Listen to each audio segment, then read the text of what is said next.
Hi. Hi, everybody. Okay, so Rainfall Day 26 is concluded. It's fucking awesome. Hell yeah! You totally missed it. There was a thing with the cheer, but that's okay. Hello, everyone. Hi. Hello! Hello, how's it going? Hello, Nimby. Hello, Spookums. Oh, headbands. Yeah. We like headbands. Yeah, we got some fun stuff to play. Briar, stop trying to chew my stuff. Stream started. Yes, it did.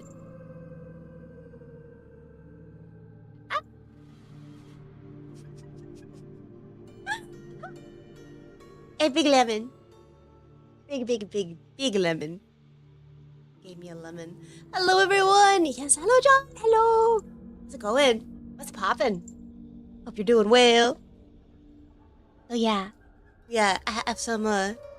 Yeah, I added some of the emotes and actions and stuff like that. Oh, I added some stuff. I added some stuff to the stream. I am staying out of the heat. I'm currently in an air conditioner. Very small. I'm not a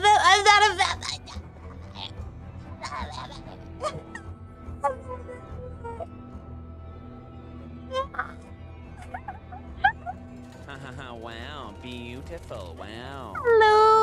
Hello, Mischief. How are you doing?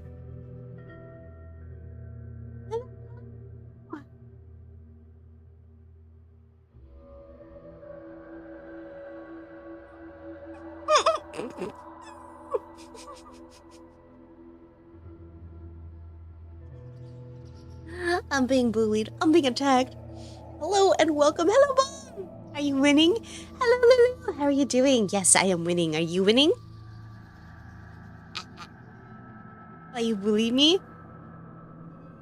I don't bully you. You guys bully me. Right? I'm kidding.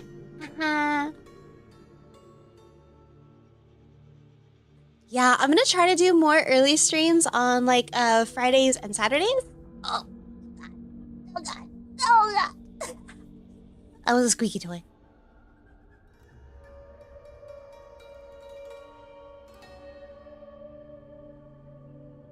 You love these routines. You guys can literally bully me. Yeah, I'm gonna try to do more early streams like on Fridays. Like do something where it's oh my god, everything's spinning. Oh my gosh. Wow. I'm gonna swag the next person who does that, I swear. Swear to goodness, I'm gonna swag you. Wha-bam! It's not bullying. Oh god, it's shaking like a soda bottle. Oh god. I'm being squished. I'm being so squished. Let me breathe.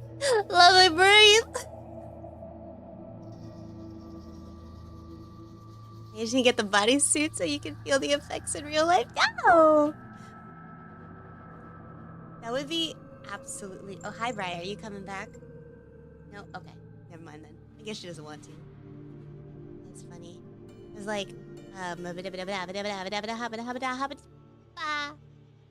Yeah. Now I could be the bubblehead. Oh, hi. Thank you for the pets. Yes. Excellent. Hi, Connie. Hello.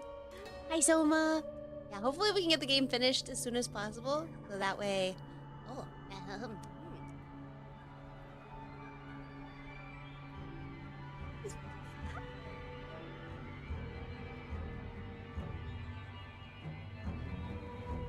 Chat squeezes and shakes. They do. They be squeezing me. Why you gotta squeeze me so hard? Look it, the little emotes hit me now. It's so sour, but I love sour things. It's very sour. It's very sour.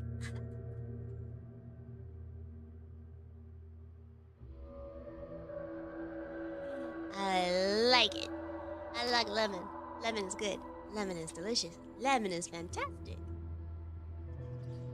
An hour or so? Yeah. That's if I don't start Mermaid Mask.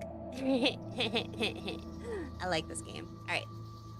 We switch over to gameplay. Alright, here we go. Yay! Start game! At the underneath. We're in the underneath!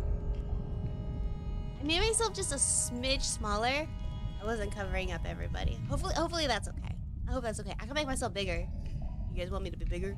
You guys want me to be little?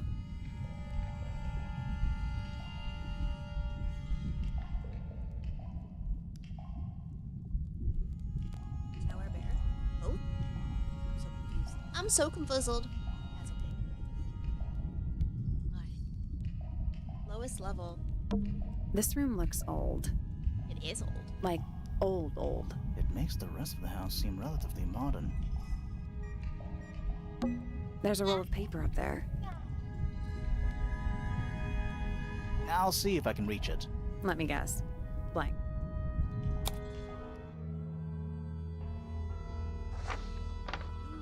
Wow.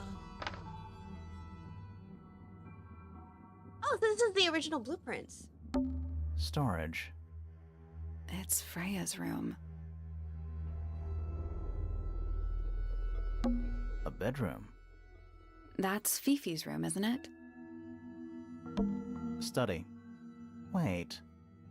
I know what you're thinking. And no, we never went in there. We gotta go find it. How did we miss it? A bedroom. Penny's room, I think. Music room. It's the aviary. The rooftop garden. That name makes a little more sense in this context. Ah. Hello, Jump Jump. Hello. Yeah, so... Yeah, the plan is... Misted Mansion. North side cross-section. Is it not Tangle Tower? The intent is to do earlier streams on the weekends. Maybe longer streams on the weekends, kind of like how I did when I first started streaming. And then... regular streams at during the week. Tangle Tower. Before the towers?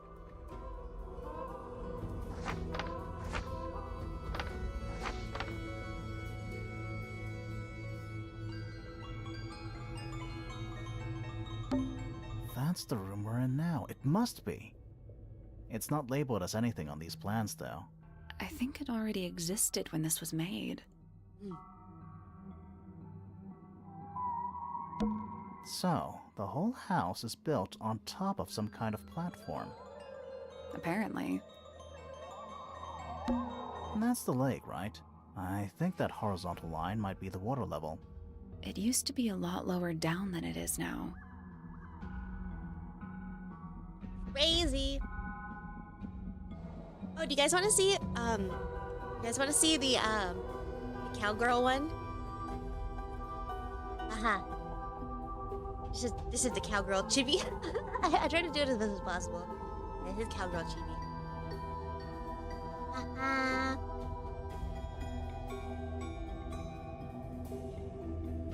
I can switch between them. And I've got the little earrings and the jewelry and the doodads and stuff like that. I couldn't change the top, but yeah.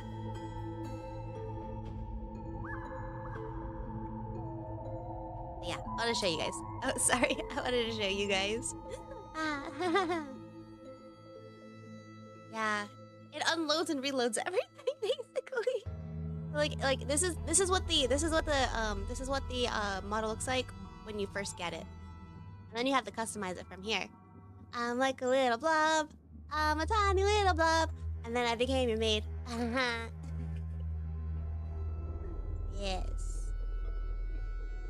Where is my... Oh yeah, and I can hold a little heart. I can hold a little heart too. And then I also, when I play controller games, I can use the controller. And then. Got money. Got money. See? This is our GTA one. And we'll use this for GTA. And then when I want to do really bad karaoke. La la la la la la. And then I had to change the colors on this one. I did change it on the other one, but I didn't change it on this one. But I can change the colors. I got crowbar. I got coffee. And I'm just tired. And then I have glasses. I have my glasses.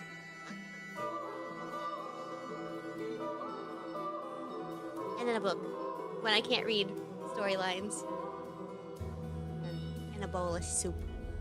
You guys want to guess? Oh, yeah, I had that. I like had that. Do you guys want to guess what kind of soup it is? Want to guess the soup? It's a coconut-based soup.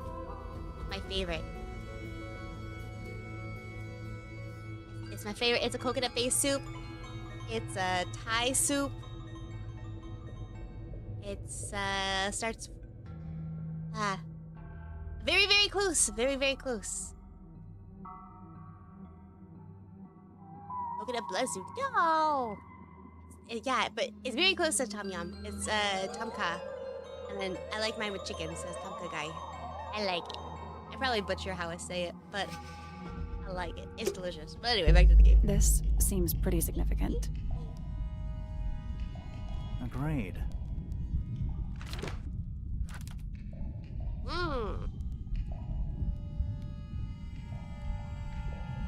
Misted Mansion. North side cross-section. A roll of parchment paper, which the plans for a grand mansion have been drawn. A horizontal line marks where the lake was before, and a second marks where it is now.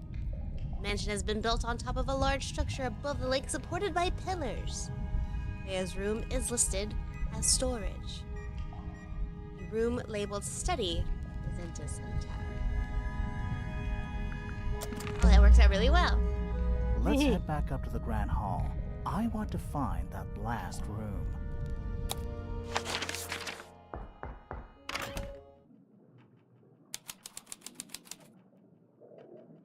Wow, it's dark all of a sudden. Ooh, spoopy. How long were we down there? This must be it. This thing goes all the way up.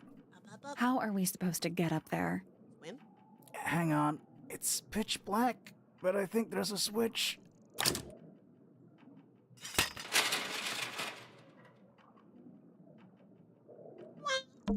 Let's look for it somewhere. The room was marked on the building plans we found. A ladder. Want to go up? Climb it. Climb the ladder.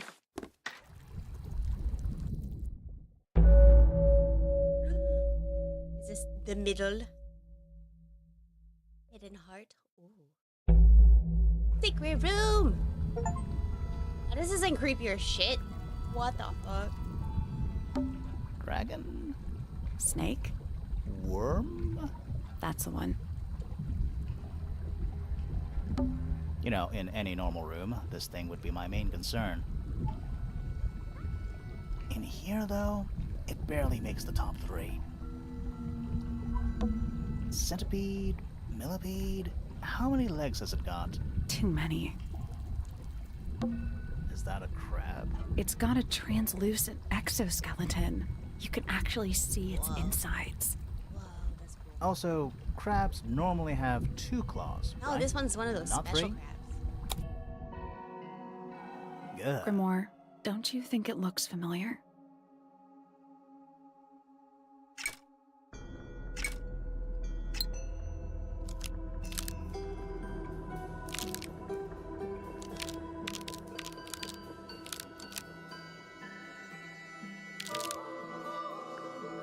I guess that's wrong. I don't think we need to guess. What do you mean? We have all the information we need in our case file. Oh yeah. This crab really reminds me of something. That little wooden toy we found? Yeah, but I don't think that's going to help us. I think I've seen it more recently. On that paper. On that thing.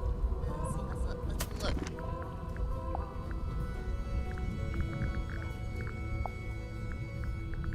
secret research. No, not the secret research. The children's book. The children's book. Okay. You gotta dance. You gotta dance to the right. Close, open, open. Is that a crab? It's got a tree. Also, crab.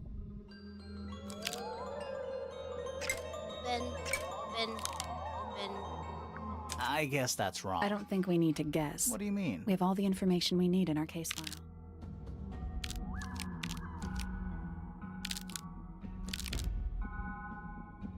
Nothing. I'm sure I've seen this thing somewhere before. Nope. Wasn't this crab in that book we The found? children's book.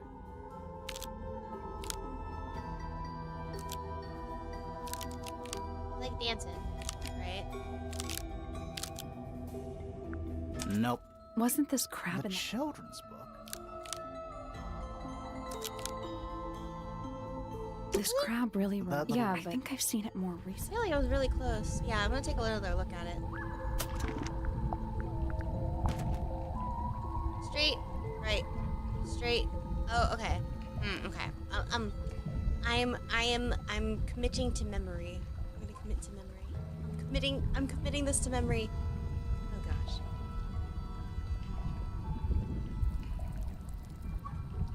Straight up. Womp, womp,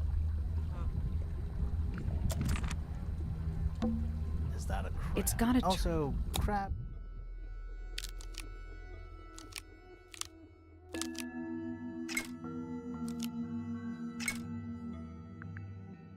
I guess that's I don't wrong. think we need to What do you guess. mean? We have all the information I we had it need in right. our case file.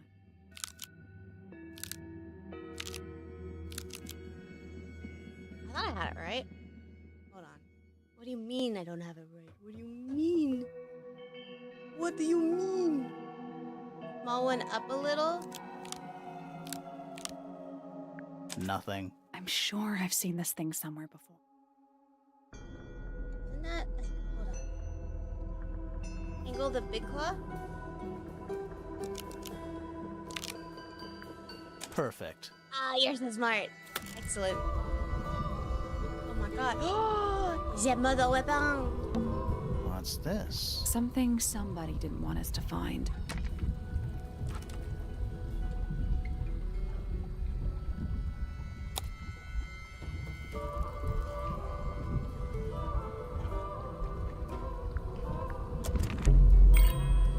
What is it? An arrow. It's a harpoon. Was someone trying to hide it? From us? I don't know, but it looks incomplete to me. I want to know what happened to the rest of it. Where are the other parts? We found them already. Yeah. It was the roll. I think that might attach, but not this part of the crossbow.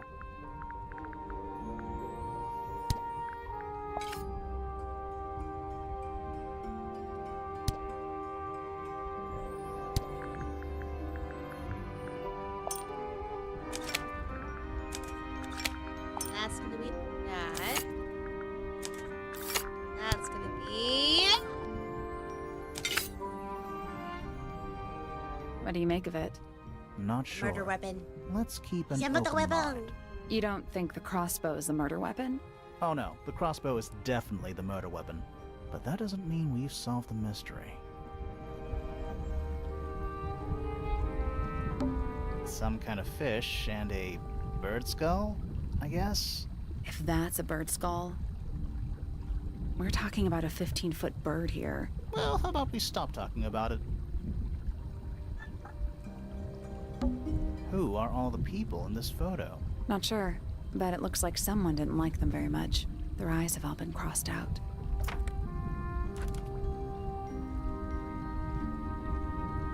Oh wait, is that Poppy's mom?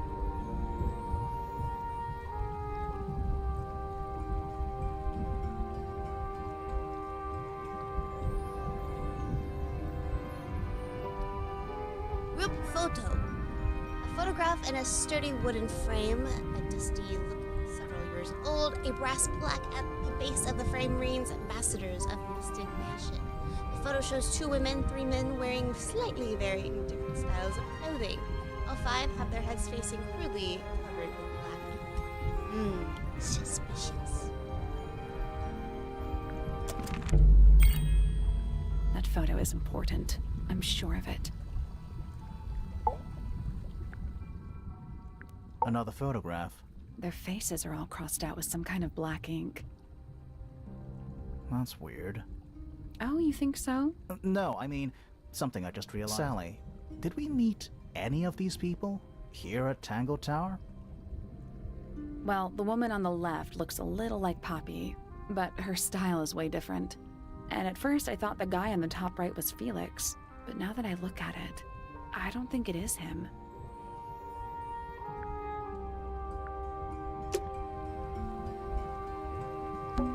Crumpled up paper.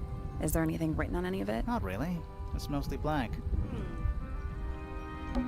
It's a wooden pinboard, hung up on one of the chains. Looks like there's a couple of things missing from it.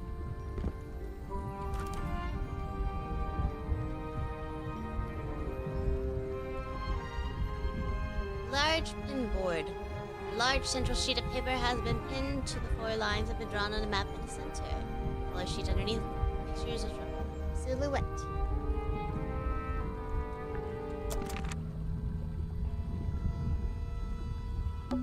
It's a wooden pinboard hung up. Looks like there's a couple of things missing from it. Anything with the evidence?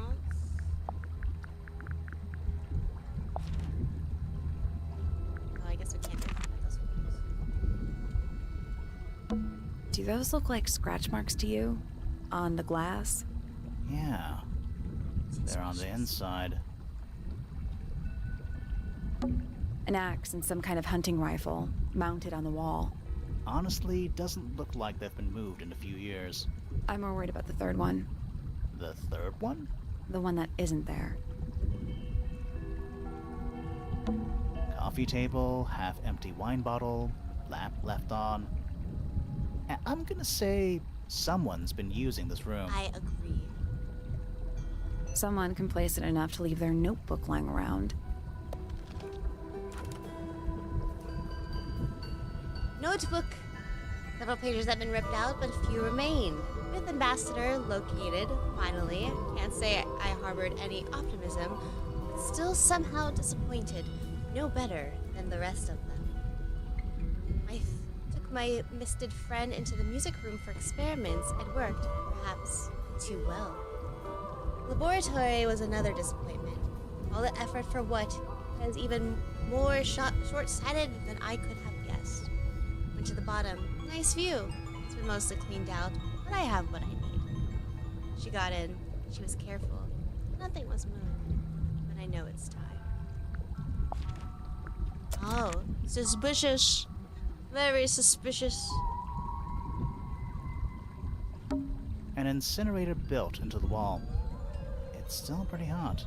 Is there anything left inside? It's mostly ashes, but yeah, there's something. Oh? Not more much than a pile of dust and ash. Among the ashes are several black buttons, a red colored scrap of fabric, still visible, and the feather! The feather! Someone's been using this room. I don't get it. This room is in the original building plans for the mansion, but nowadays it's some big secret? It's not a secret to everybody. At least one other person still knows about this room. The way the notebook was left out on the table makes me think it's someone who has the room all to themselves. Whoever it was, they left more than just the notebook. There's a whole design project on this pinboard. Feels like someone put quite a bit of effort into it. It's a shame there are things missing from it. I'm betting it'd make more sense if we could see it all together. That might not be impossible, you know. Oh, Stella is up to something.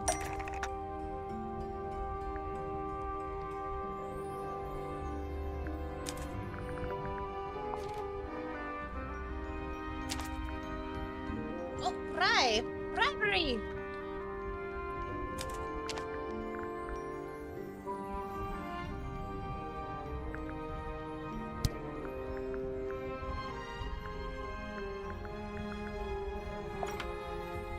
That doesn't We seem right. need something that could attach to the pinboard.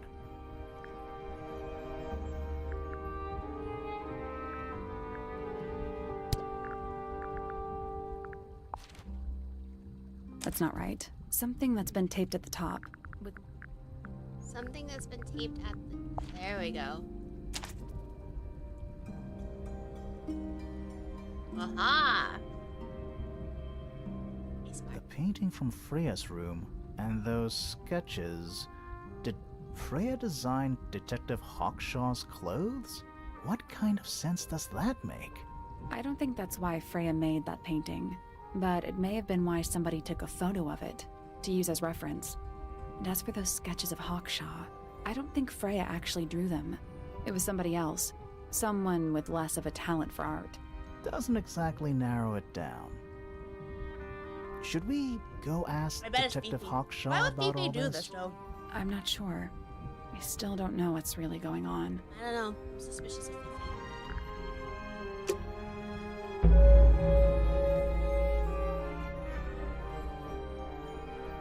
The Mordor.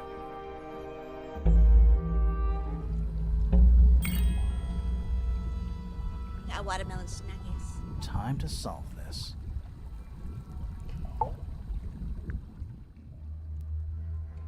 All right, break out the notebook. Time to put it all together. Let's start with this.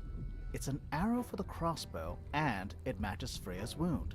It's the murder weapon. I'm sure of it. Despite the fact it doesn't have any blood on it, and it wasn't found anywhere near the crime scene. Mm-hmm. It was cleaned, then it was hidden. I don't think anybody expected us to get down to that room at the bottom of the lake. Okay, so Freya was shot by a crossbow. Where was it fired from? It was fired from above Freya. Above, huh? Yeah, our diagram doesn't show everything. Let's add in the rest of the crime scene. The attic. Perfect hiding place. We even found a part of the murder weapon up there. The reel was used to pull the arrow back up through the crack in the floorboards. Explains why we never found a weapon at the crime scene, I guess. The murderer must have dropped the reel in the attic. I'm guessing they were in a hurry to escape. Wait. The arrow was fired through the crack in the floorboards? Yeah, it's directly above where Freya was found lying on her back. Nope. Doesn't add up. It would have missed her if she was still standing up by the painting. Ah, right. Unless...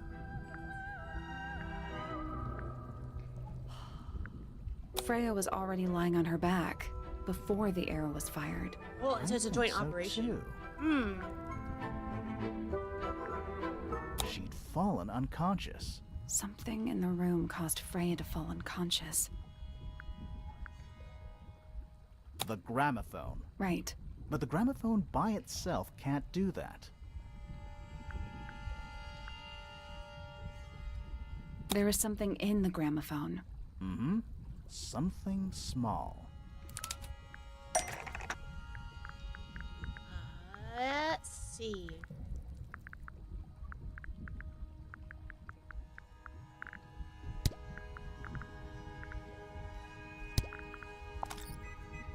That's not it. Okay.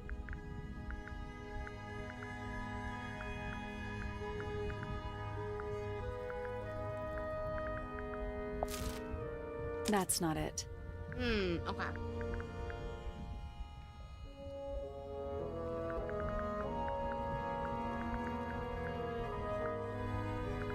The other tape? Maybe. That's not it. No, it wasn't the other tape.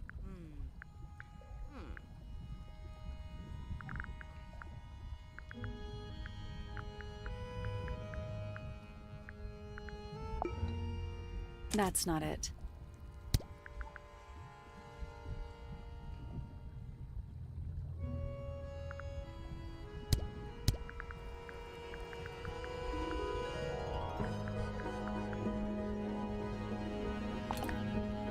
That's not it. What would it have been? Is it the paints? Because they're cracked. That's not it. Huh? Okay. That's not it.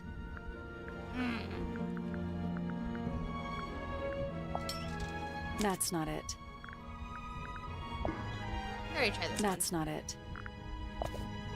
That's not it. That's not it. What was hidden inside? What the hell? That's not it. The gramophone was hidden inside the gramophone.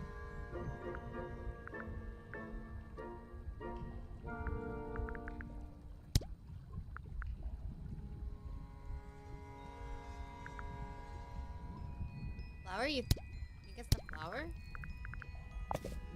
That's not it. That's not it. I guess we're just gonna go through everything. I don't think it was that. That's not it. That's not it.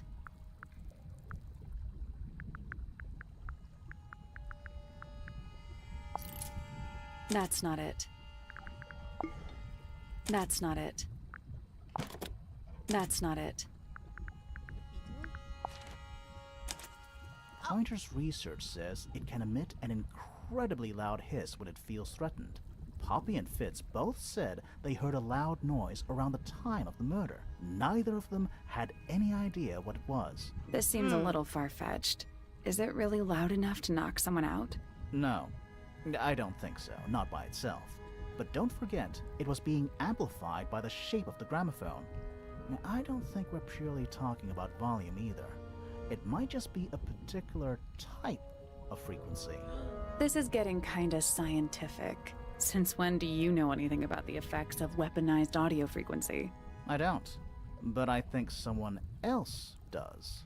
Do you remember that statue we found in the music room? The horn it's playing. It's a pretty similar shape to the one on the gramophone. That broken glass isn't there on accident. This is someone's science experiment. Thinking about it, Pointer said he saw Flora was knocked out too. I guess they were both in range of the noise, although Pointer might have been lying. Personally, I think he was telling the truth about that. It's pretty clear a powerful frequency did pass through Flora's tower. Caused quite a bit of damage too.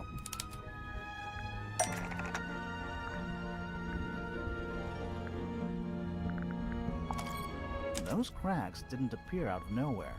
Freya's paints, the pink cassette tape, and the gramophone itself, they all sustained similar damage while they were in that room. That's some seriously powerful vibration. Enough to crack metal. Enough to knock someone out all the way across a room. Yeah, that's the one thing I don't get.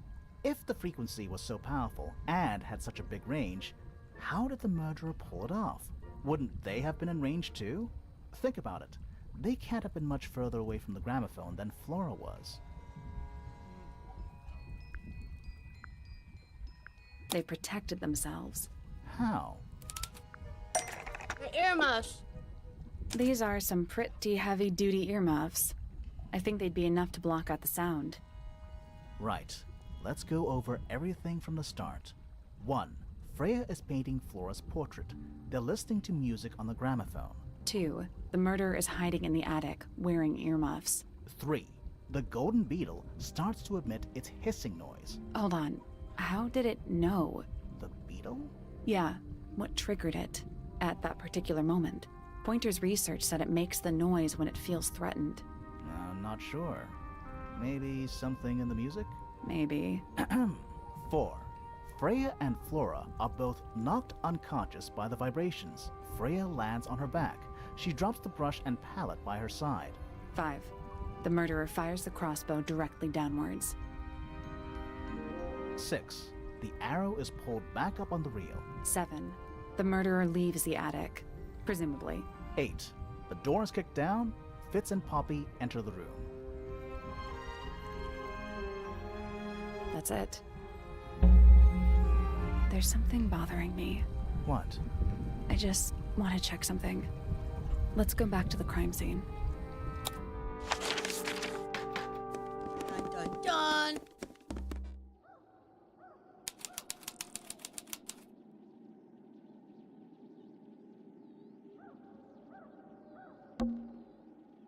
The answer is in the painting. I'm sure of it.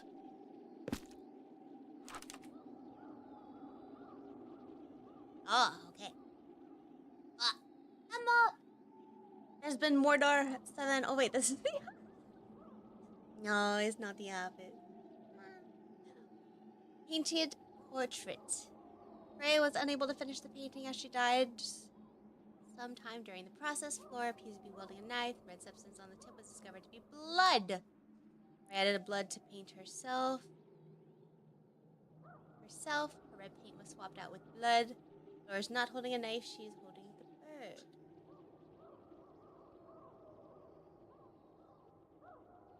Wait, but wasn't there only one paint pot?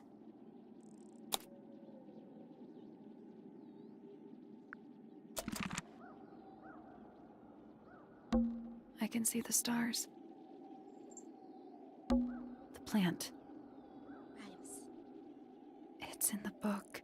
What? Look.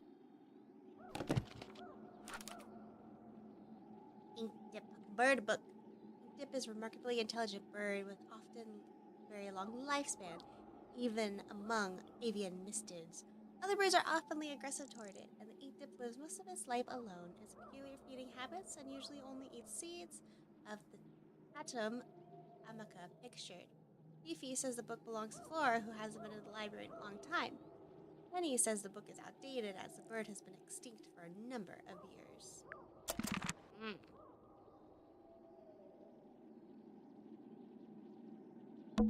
It's dark.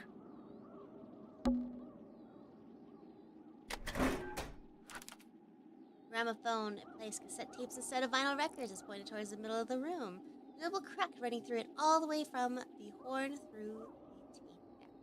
It belonged to Poppy's mother, but Freya often used it while she was painting. Fifi says gramophones must have been cracked sometime in the last 2 days. There's a rose on it.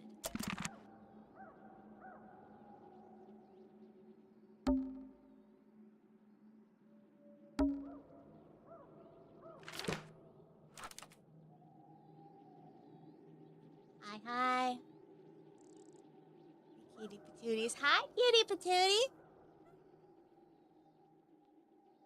Murder victim Freya Fellow died whilst painting portrait of Flora Fellow. Location: Flora's Tower. Flora was present as she was posing for the portrait. Freya Fellow was found lying on her back with a single stab wound on her chest. No weapon was found at the scene, but the subject of Freya's unfinished painting is holding a knife. The red color on the tip of the knife is not paint, but later to be discovered as blood.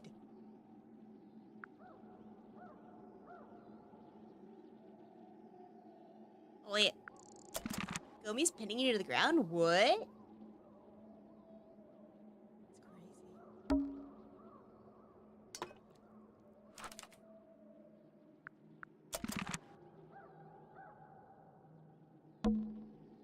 The answer is in the painting. I'm sure of it. It's missing a flower pot.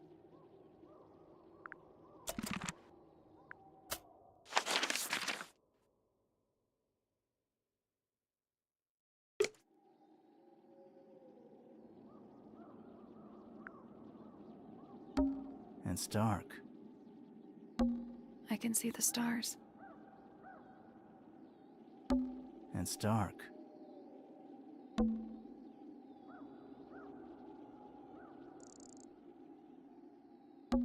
It's dark. It's dark. What else can I click on? There's a missing flower pot. I can see the stars. It's dark.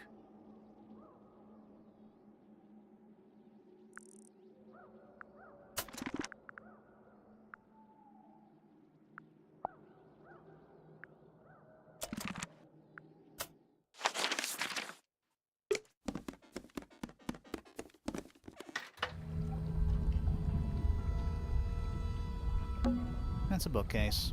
What a surprise. Those aren't bird cages. Some of them are disconcertingly large. Disconcertingly large. At least they're all empty. You sure that's a good thing? I heard that my watermelon. Indubitably. Those aren't bird. Some of them At least they're all empty. You sure that's a good thing?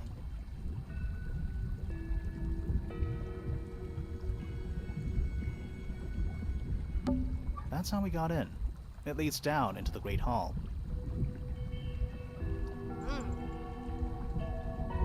Doesn't look like there's any other way to get in or out.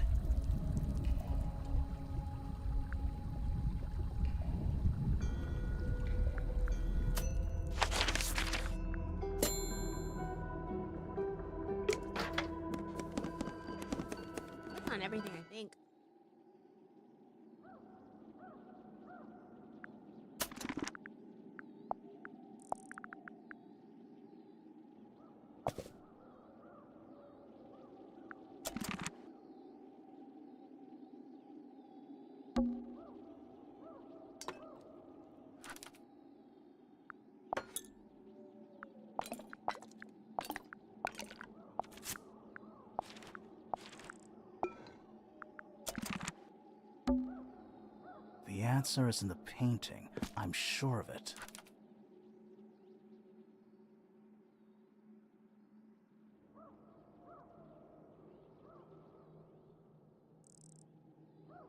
Can I click on it?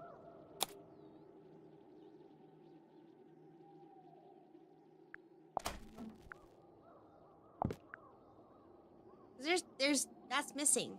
That's there. That's missing.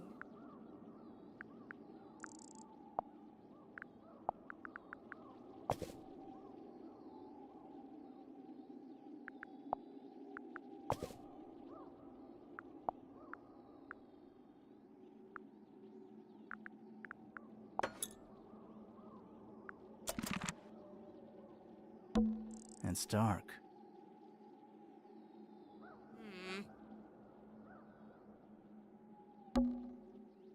The answer is in the painting. I'm sure of it. Yeah, it doesn't let me click on anything here though. That's what's kind of getting to us right now, is that it's not letting me click on anything. What if I click on?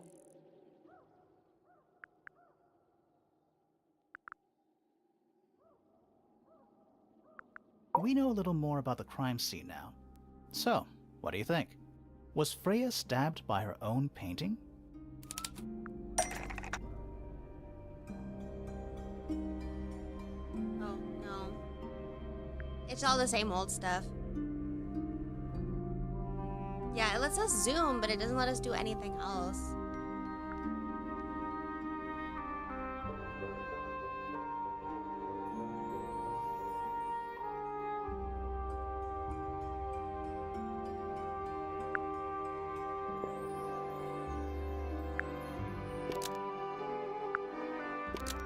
The painted ink dip feather was designed to match a real knife to hide the evidence. Nope.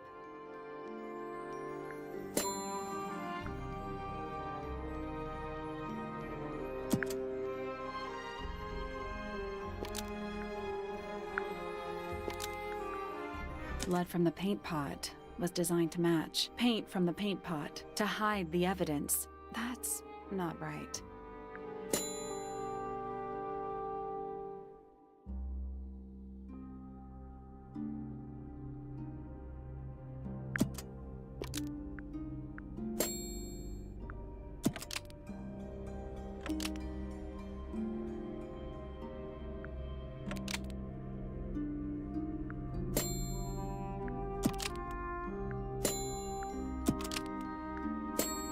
Blood from the paint pot was I was used like, to I'll paint use the the red hints right tip now, 'cause we already of did the this one, and I painted don't wanna ink waste dip too much time feather on it. to resemble a bloody knife.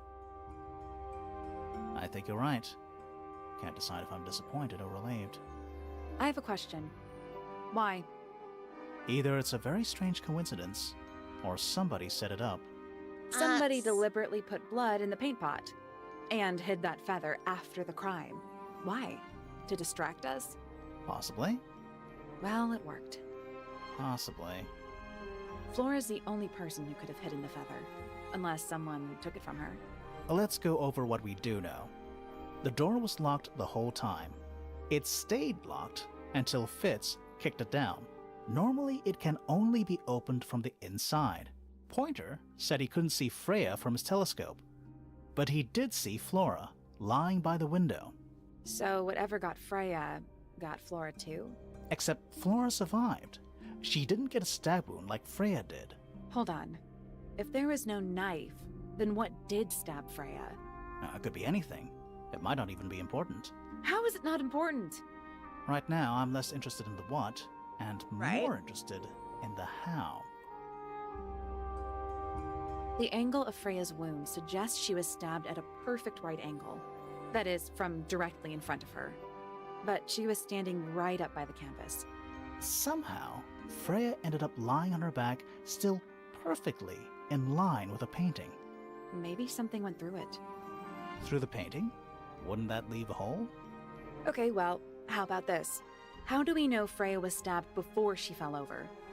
Maybe her being stabbed and her falling over are completely unrelated. We already know this. Freya, did you leave us a clue?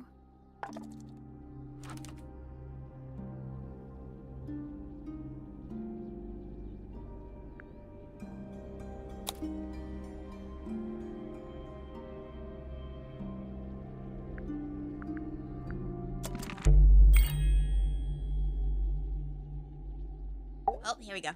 That's what it was. So what's bothering you? Something that's not here.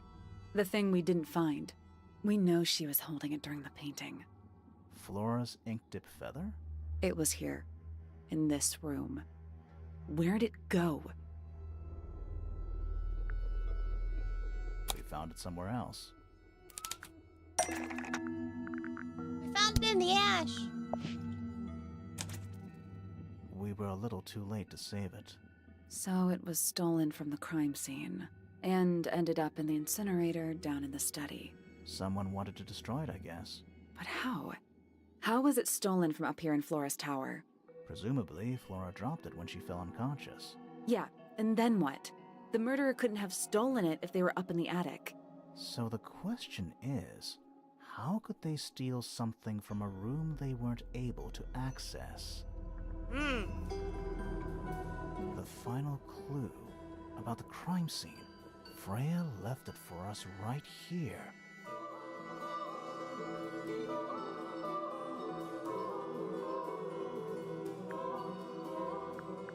It's in the unfinished painting. It's not quite a photo, but still, it's an image of the crime scene recorded just before the murder. If only she'd finished it, and then I could be totally sure. It's true she never finished it, but she did intend to finish it. Meaning? We know more about the painting than what Freya actually got down on the canvas.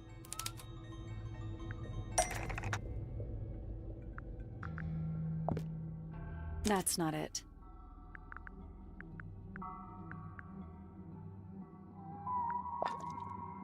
Freya prepared all the colors she was going to need before she started painting. Exactly like.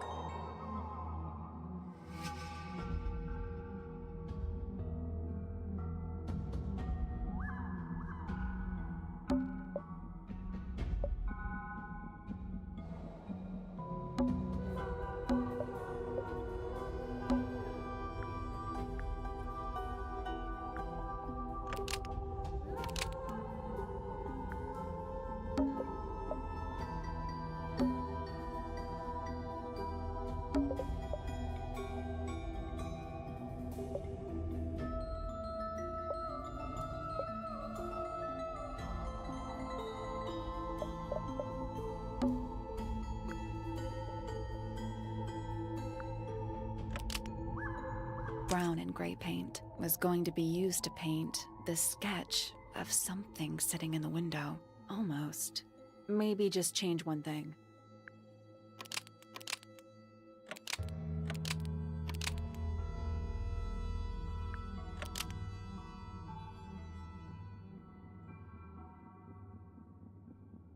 Brown and gray paint was going to be used to paint the sketch dropped by the ink-dip bird. Nope.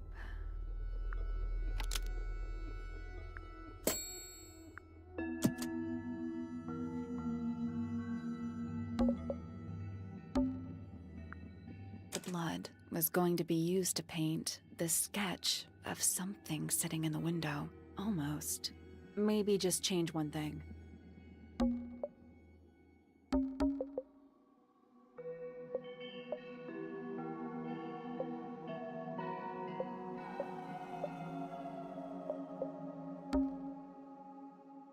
The yellow paint was going to be used to paint the sketch of something sitting in the window. Oh, it's this fruited Something in thing. the window. Gem. Oh. That's not it. What?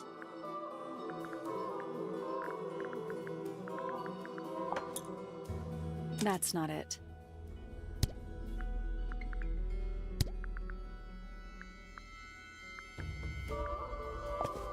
That's not it. What?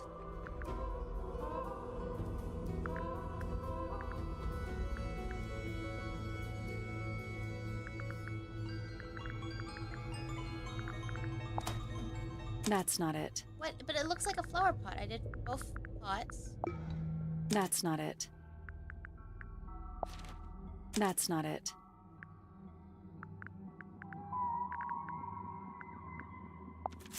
That's not it.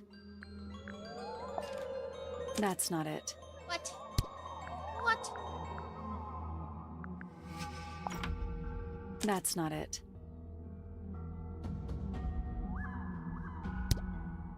Yeah, I tried the potted flower. That's not it.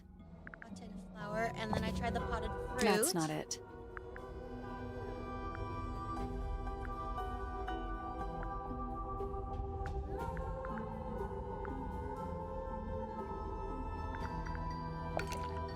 That's not it.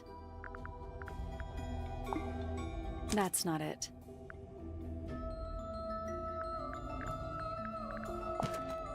That's not it. Oh.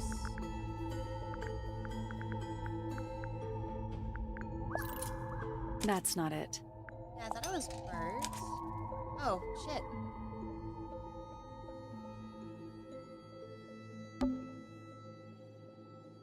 There she is. Our little thief. How long has it been there? Did it hear the whole conversation?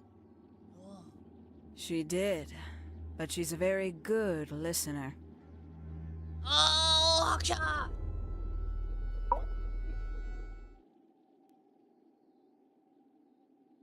Well now, I think this has quite served its purpose, don't you?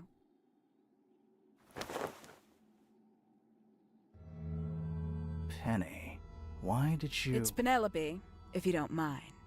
But before we begin, isn't there a certain formality demanding our attention?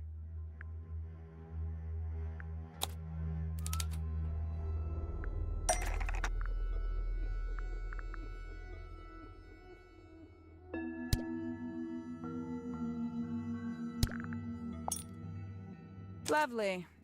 Now, tell me, what was it that drove you this far? I'm ever so curious.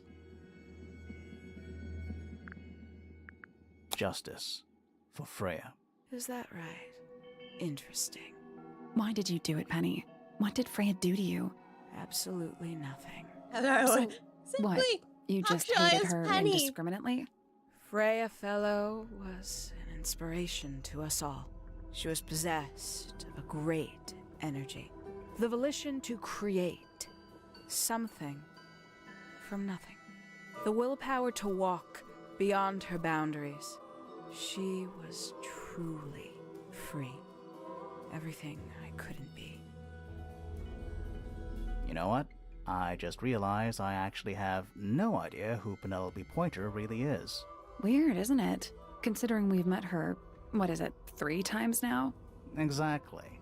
How do we know this one isn't a disguise too? You think you've already hollowed us out, don't you?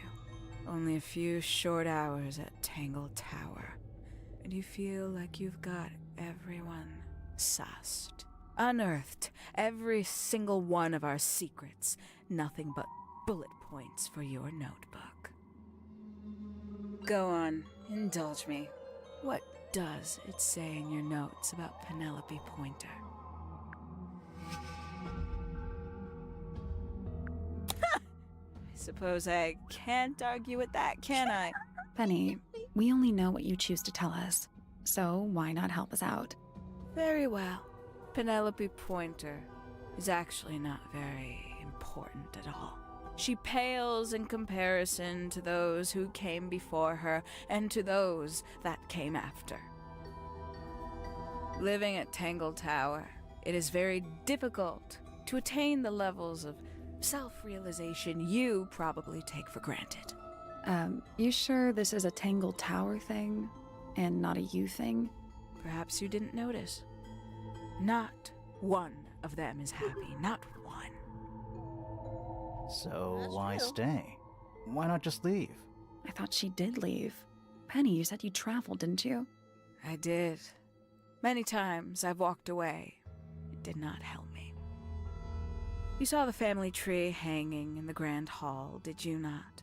Yeah, it lists a bunch of people who don't live here anymore. A bunch of people who don't live here anymore. I couldn't have put it better myself.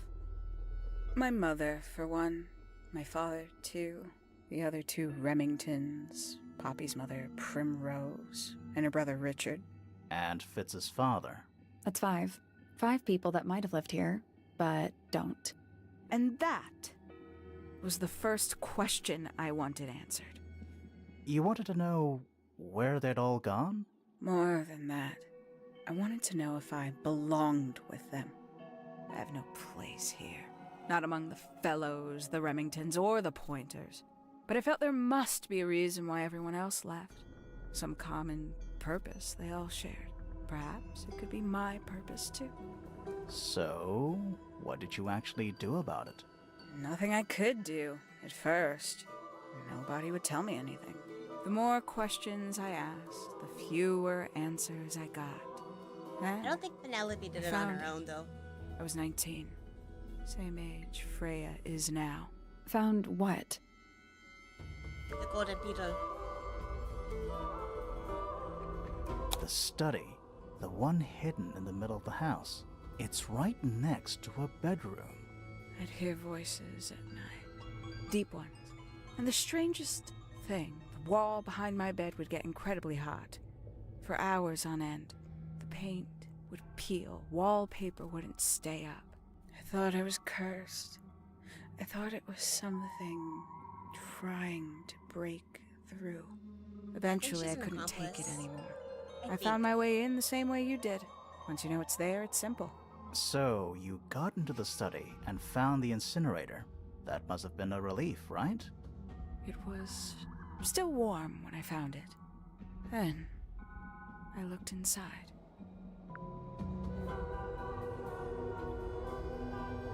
Let's see how thorough you've been. Tell me, do you know what a misted is? Misted? Mistids? Sure, yeah. You're more observant than I thought. Yeah, it's a Sorry, what are we talking about?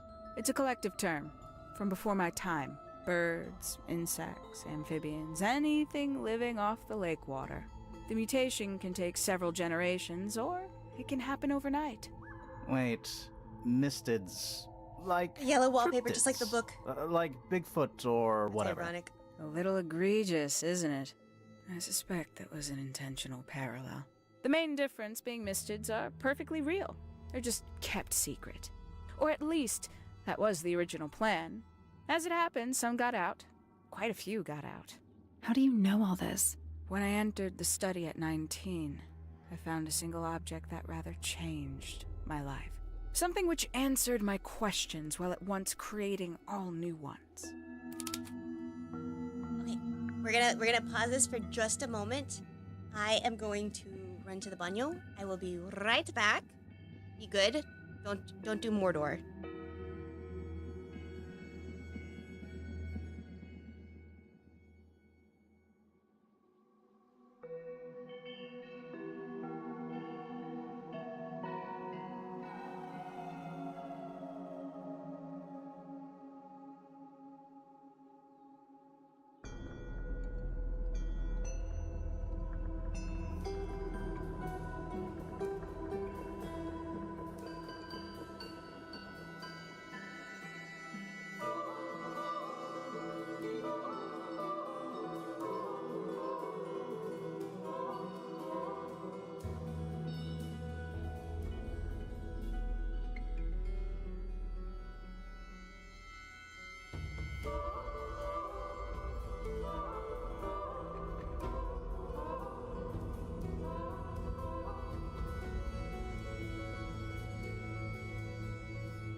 We're back.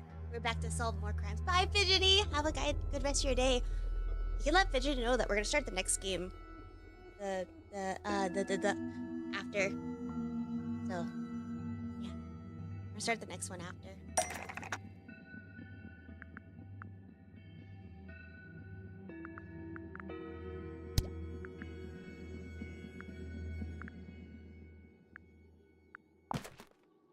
That's not it. That's not right. Gonna be the research board? That's not right. That's not right. That's not right. Fuck. Yeah, that way he can enjoy the next one. I really like this game a lot. It's a lot of fun. It's definitely a lot of fun.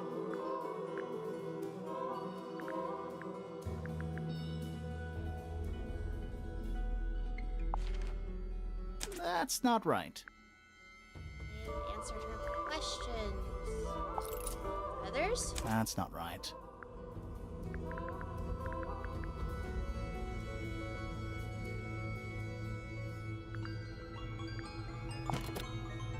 That's not right. What is it? What is it? That's not right. That's not right. The 5 missing family There we go. members standing together as a single unit, calling themselves the ambassadors of Misted Mansion. So, the house was renamed from Misted Mansion to Tangle Tower? And rightly so. The age of Misted Mansion is long past. When I looked inside the incinerator on my first visit to the study, I found nothing but ash. The afterimage of a bygone era denied to me in its entirety. The study, the room at the bottom of the lake itself, all empty shells. I felt my only hope lay with the ambassadors.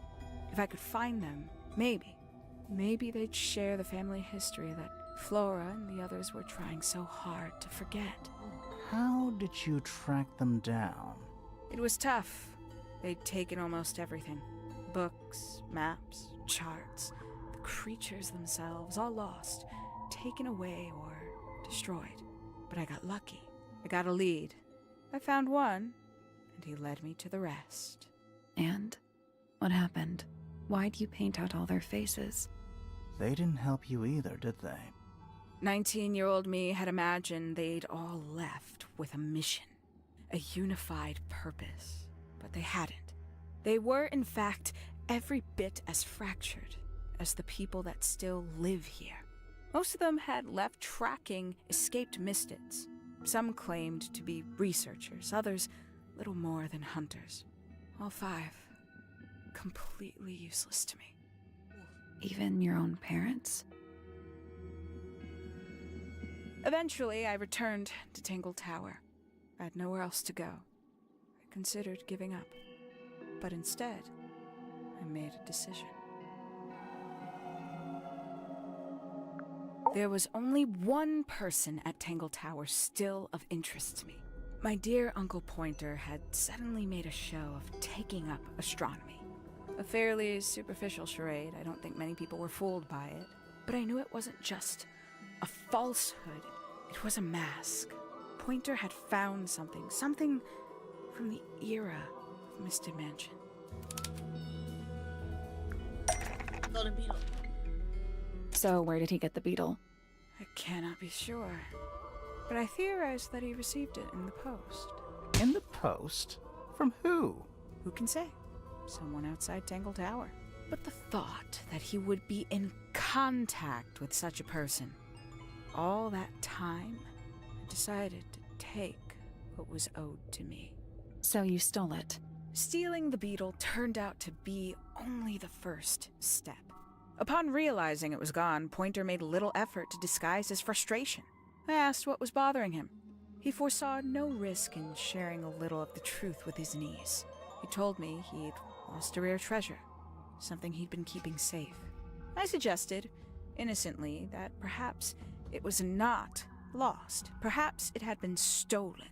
He was very ready to believe he'd been the victim of theft. When I offered to call in a private detective, he jumped on the idea. She arrived the next day. Hawkshaw prides herself on her punctuality, as you know. It makes sense. though? It's a bird, Hawkshaw. Why go Like, through all that? it The makes name, the costume, and everything? It's somewhat sad to admit, but I had little use left for Penny Pointer as she was. Hawkshaw afforded me new advantages, opportunities. But didn't you have to pretend to be working for Professor Pointer? Ah, well, that was one of the advantages. Pointer was in such a desperate state, he was finally willing to share some of his secrets.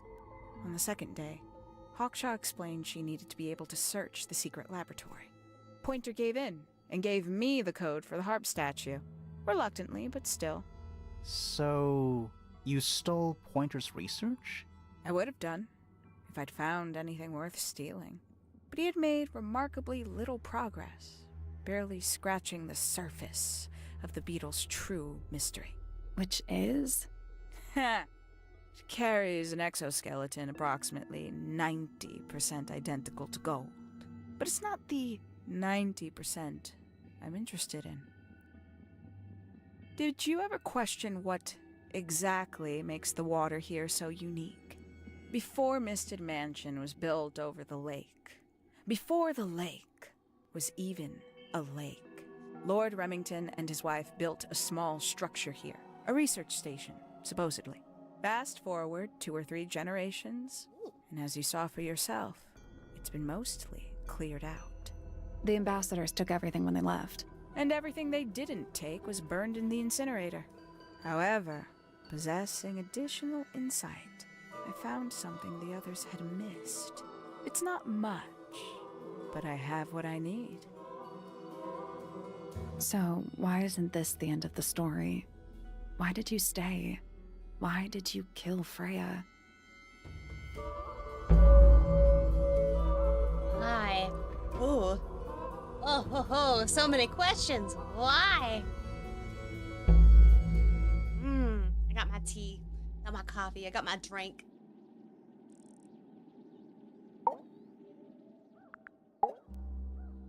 Simply put, Freya was too good for me.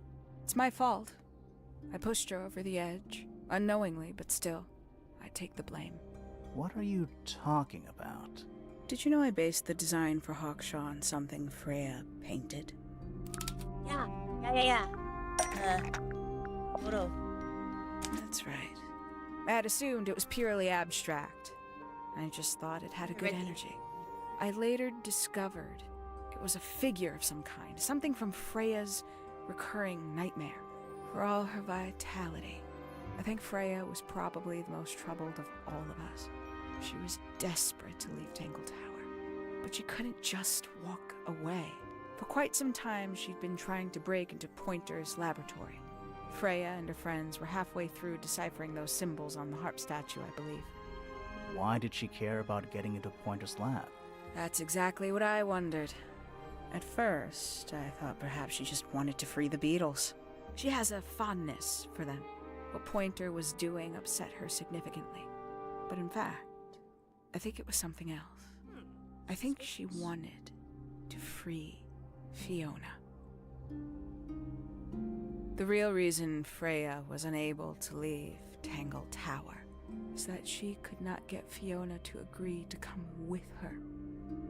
We're now firmly in the realm of speculation, but I think Freya felt that exposing the darker secrets of Tangle Tower, not just to the rest of the family, but to the world, would compromise all 3 families, and perhaps, somehow, free Fiona from the shackles of her inheritance.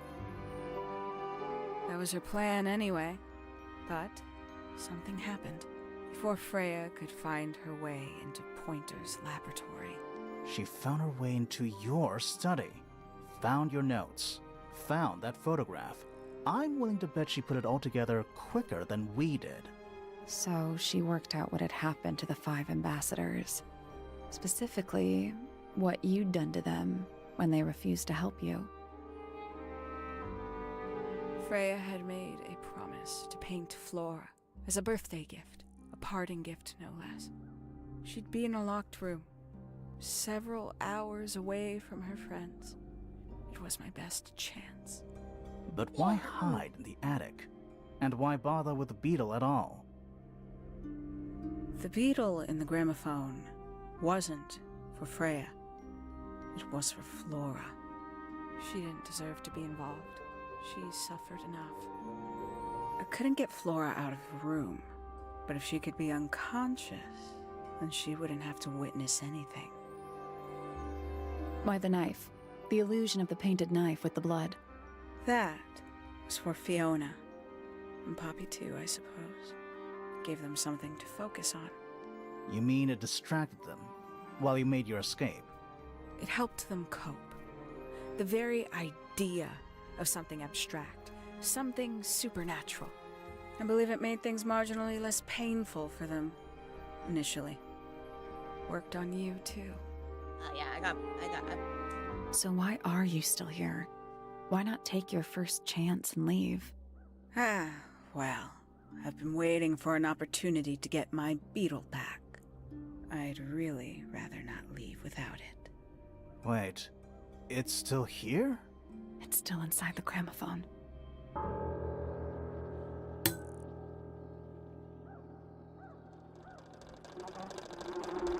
Oh, the bird!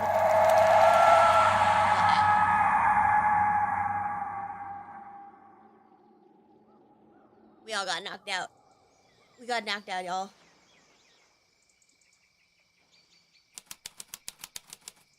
Oh, she took the boat and dipped. Damn it. Kitty, where's my boat? Where's my boat? What's going on? Poppy, they are both awake. I can see. You two all right? My head hurts. What happened to us? You were both unconscious. 14 minutes by my count. Really? You're both fine. No injuries. Was it the beetle? In the gramophone? I heard it through the ceiling in my room. The exact same sound we heard before the murder. I guess it must have been. So how did we get down here? What happened to Penny? Fit saved both of you, obviously. When I reached Flora's tower, you were both unconscious, and Penny was crouched down beside you. She had her crossbow on her, but who knows? She may have just been checking you were both asleep. Did you know that she was the murderer? Poppy and Fifi suspected her. Apparently, they were pretty close to solving it themselves. Fitz did not want to believe us, because he liked Penny. A lot. But what happened? Fitz, what did she do when she saw you? She jumped out the window. What? Did she survive? She did. I heard something land in the garden outside my room, but by the time I got out there to check, she was already gone. Hang on. Poppy, why do you have Penny's hat bird? She left him behind. I found him sitting on the floor in the aviary, all by himself. Poor little thing. The mean lady didn't care about you at all, did she? No, she didn't. I apologize.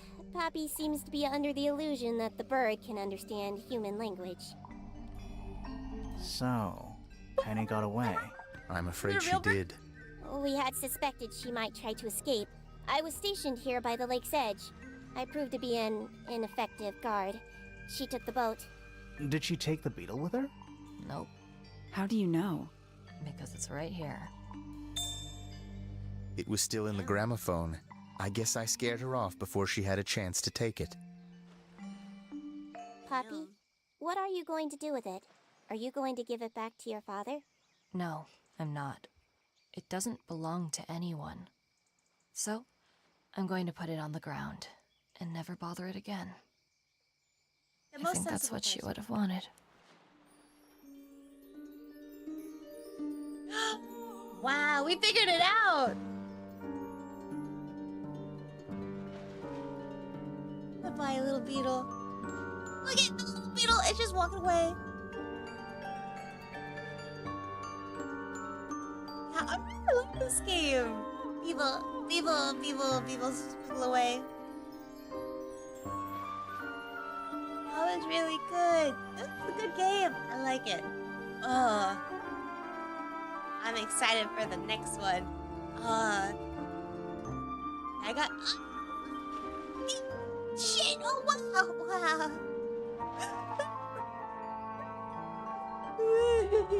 Why you gotta shake me like a freaking Coke bottle? Why you gotta shake me like that, man?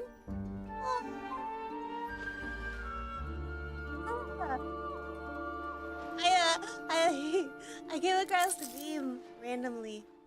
Bye, Biddle. Bye, Biddle. Bye, Biddle. I wanted to see. Oh, you shook the shit out of me. That was so good. That was so good. So good. So good. Okay, okay. Now what we're gonna do, we're gonna quit. We beat it. We finally beat it. We beat it. Just beat it. So we beat that game. That was great. Oh, oh no. I have one achievement. I'm missing one achievement. Oh no. I'm missing one achievement. Oh my god.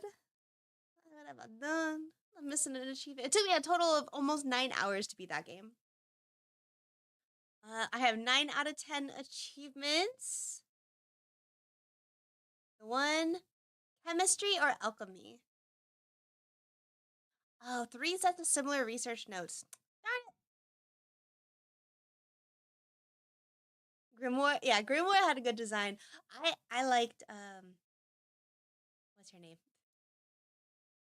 The melon head. I can't remember her name. Sally, yeah, Sally.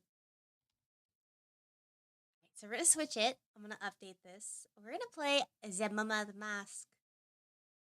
I'm gonna update OBS real quick.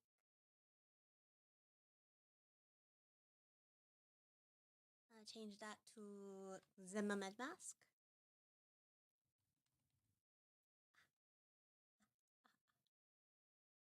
The Mermaid Mask. This is gonna be a nautical themed one. We're not gonna go as long as we did last time because I want to try to break this one into like 2. So that also offers us opportunity to do other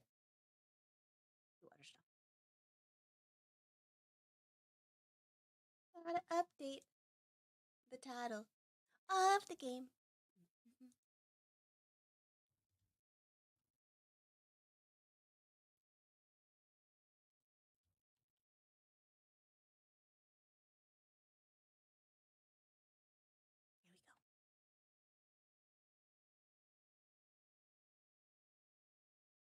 So the mermaid mask has been updated. Excellent. Oh, it's a very small download. I thought I had it downloaded, but not. It'll only take like a second or 2 for it to download. It's a very small game. For VOD purposes, for sanity purposes. I want to do some other stuff later, like play lethal or something. Yeah. Yeah.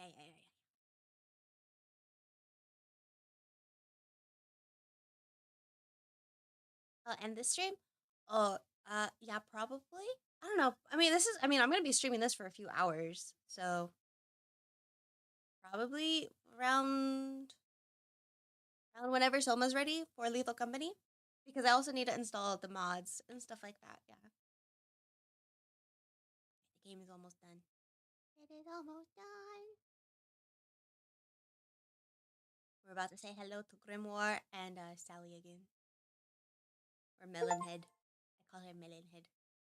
She Melonhead.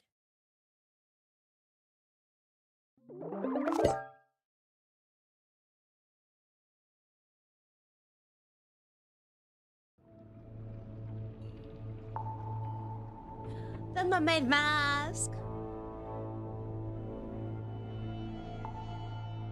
I'm fine with anything, as long as I'm not hosting. I'm pretty good with anything, to be honest.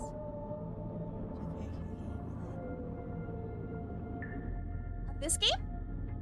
Oh, I could draw them. I could draw them in my style. That'd be fun.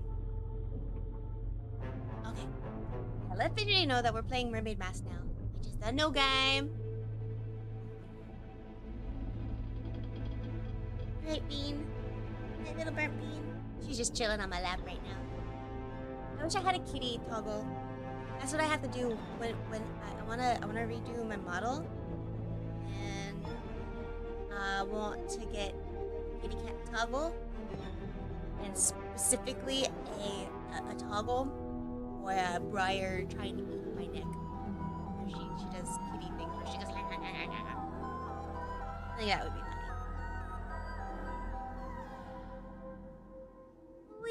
Wee. Alright. Yeah, more fun. It'd be so much fun. Now we let Fidgety know now, right? Fidgety is now aware of Mermaid Mask. I'm gonna start the game now. I'm gonna start the game. Okay, I'm starting the game now. We're gonna start it. Actually, here we are at an hour and a half. I'm gonna give you guys a moment of a break. Please go grab a snack, go grab a drink, go grab something, and we'll be back in a few moments, okay?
We're back.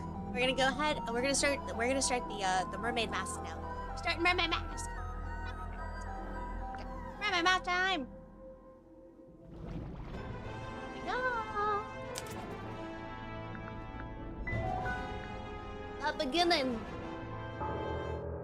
Thank you. Eavesdrop what the stars are saying. Earthly tether, floating helpless from the worst of jealous hunger, selfish thirst, kneel and meet the flowers growing at your feet.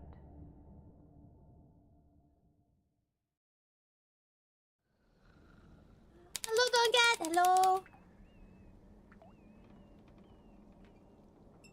It's some book Sally's been reading. She insisted that we bring it with us, although I'm not sure why. X of the Helmsman. Oh, I can spin it around. Look at that. Something terrible waits you in the depths. Will you face it? X of the Helmsman.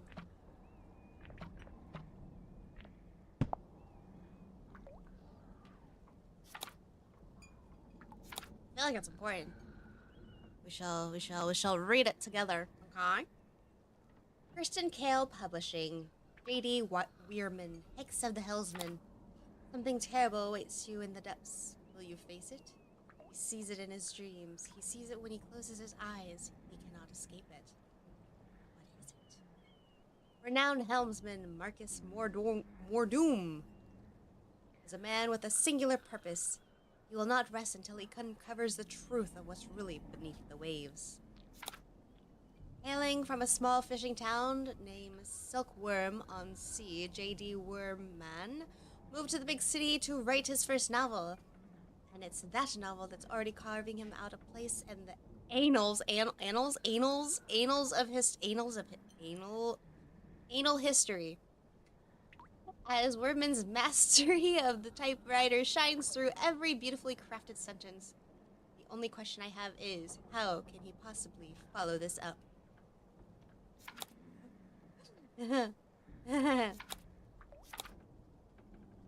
Chapter 1. Yeah. It didn't work. You can't get the anal from me. No. Oh, Bean. Okay, there you go. There you go. Now you're comfy. Okay, I'm gonna read it. I'm reading it. Marcus Mordoom tightened his grip on the wheel and steered across the bleak horizon. On this morning, the familiar frigid air of the South Sea carries something more than salt spray as it whipped around his weathered face. On this morning, the familiar howling voice of the wind seemed to be in a duet with that much grander voice. A voice that spoke in a language that Mordoom did not understand. Not yet. That's the end of the book. I got scratched. X of the Helmsman by J.D. Worman.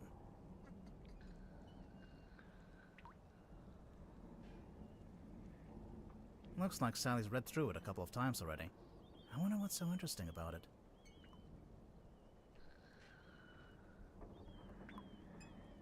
There's nothing written on the barrels. I'm sure they were once filled with some kind of wonderful, unsanctioned local ale. Wonderful unsanctioned local ale. We love our microbreweries. Fishing trips. On board the Dearest Selena. I'm guessing that's the name of the ship. Enquire with Felicia Stonetop at the bar, or with Sylvia Seafoam at the harbor. Lamps. They've stopped giving out light and taken up dust collecting. That's also what I plan to do when I retire. It's the case file. The reason we're here. It was left for us right here on the bar. Oh, so suspicious. The case file? A rugged, leather-bound folder was left on the bar of the Stonetop Inn.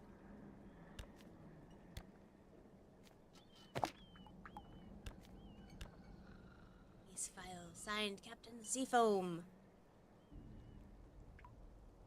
Led by the boiler room? For Detective Wimwa.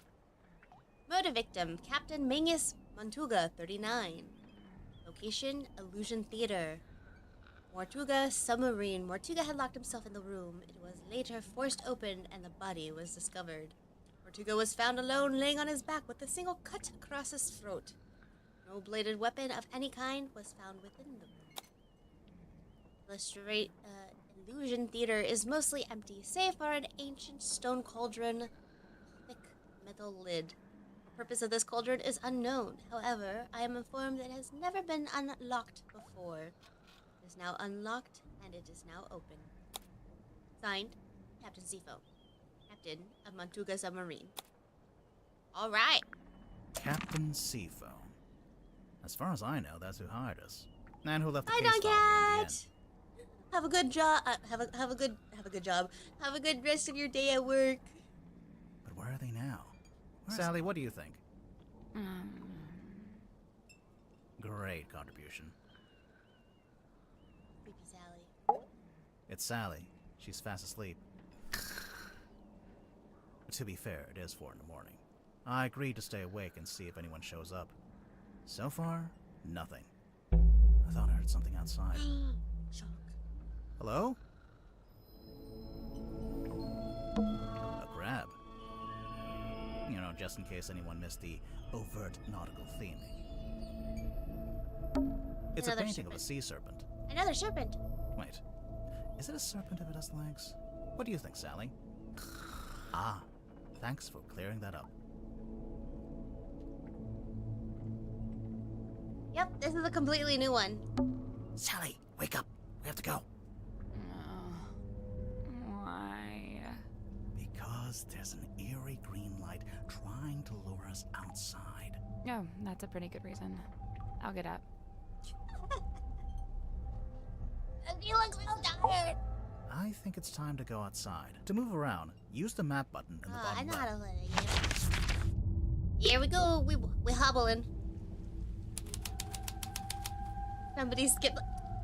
Look at me. I'm doing the legs. I'm working out. Can't you tell? Can't you tell? Hi Nova, how are you? There's something in the water. What is it? I don't know, but whatever it is the source of the green light. A large stone statue on top of a fountain. It looks like a fisherman wrestling with some kind of dragon. It says right here, the silkworm serpent. It can't be a serpent. It has legs. Right? Is that? A submarine. Is it yellow? I think I can see someone standing on the deck. Maybe we should go take a look.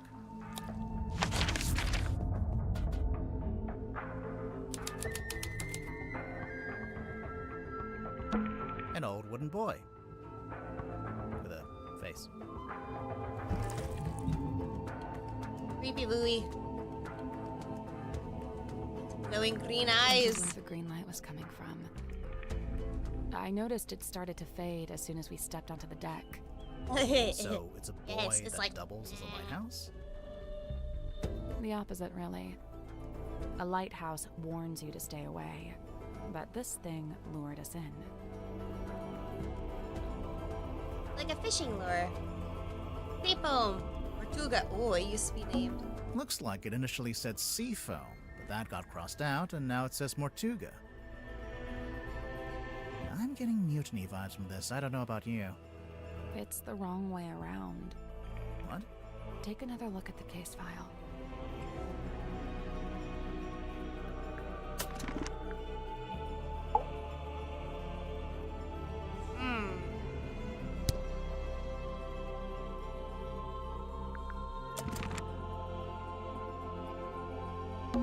An old rowing boat. Or What? it only has one oar. Oh! Oh!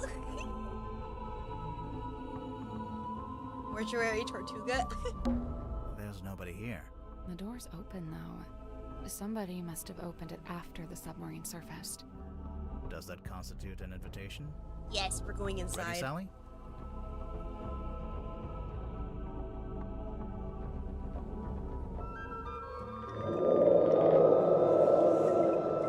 What did you say? Huh? I didn't understand what you said. I didn't say anything. Oh. Weird. Are you okay? Yeah,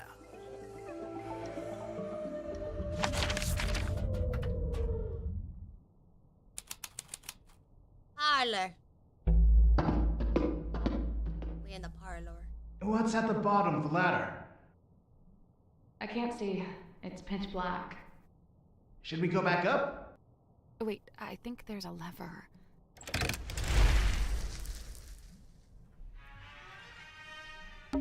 I guess this is what lights up the room when you pull the switch. I wonder what they burned to make it pink. Whoa. What is that? Oh. Oh, there's a carving on the pad. What is the carving? A large painting of some unknown being is set in an ornate wooden frame. Brass plaque displays a single word. Unusually, it has been set directly onto the painting, rather than on the frame. What's in the frames? They're just ocean landscapes. It's like an old-fashioned drawing room.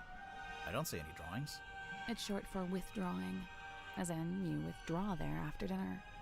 I actually never knew that. I didn't know that either. A glass of wine. Ominously left half finished.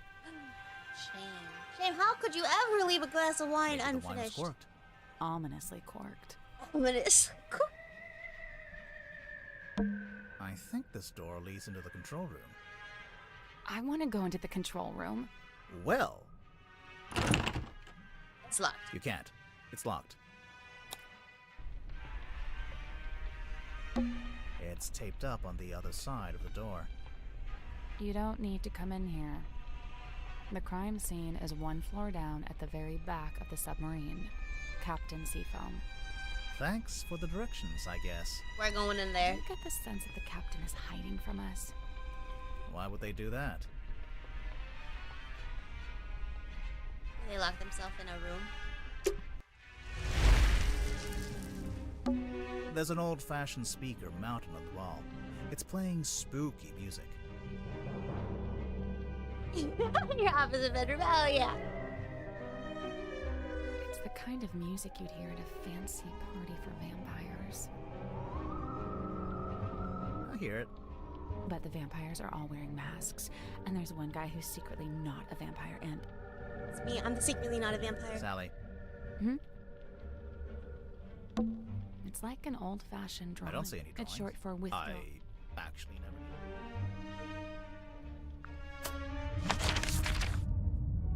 Let's go to the crime scene before we do anything else.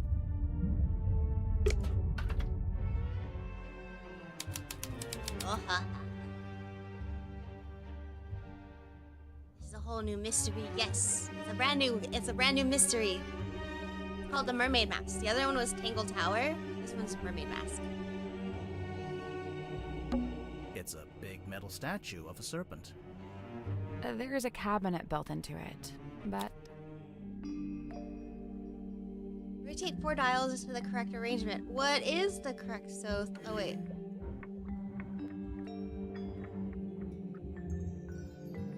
What is that? Am I supposed to touch? Oh, it's like that stupid clock. So make that 3. We're supposed to put 3 in there. I don't think we can put 3 in there. Oh, 3 sides! Here, okay, hold on. 4. Just cheese it. Okay. That's 3.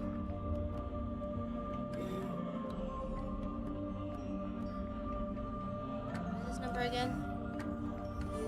9. So 4. 5, 6, 7, 8, 9. Okay, that's 9 right there. 7.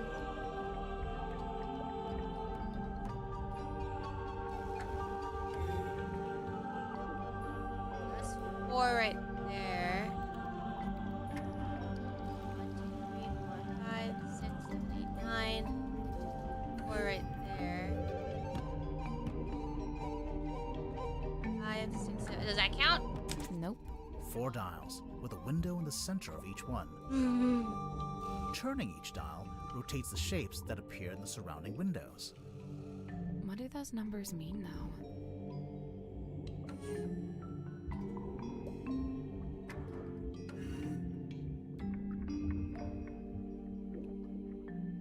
Five. So it's not gonna be that one. 3. 5. 6, 7, 8, 9. 9.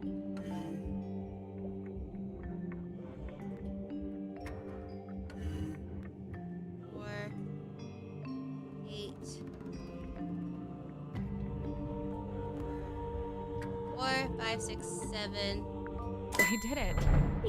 I'm getting smarter. Good job. The little cabinet opened. Anything in there? 10 tablets. A brown glass bottle containing 3 varieties of cabinets.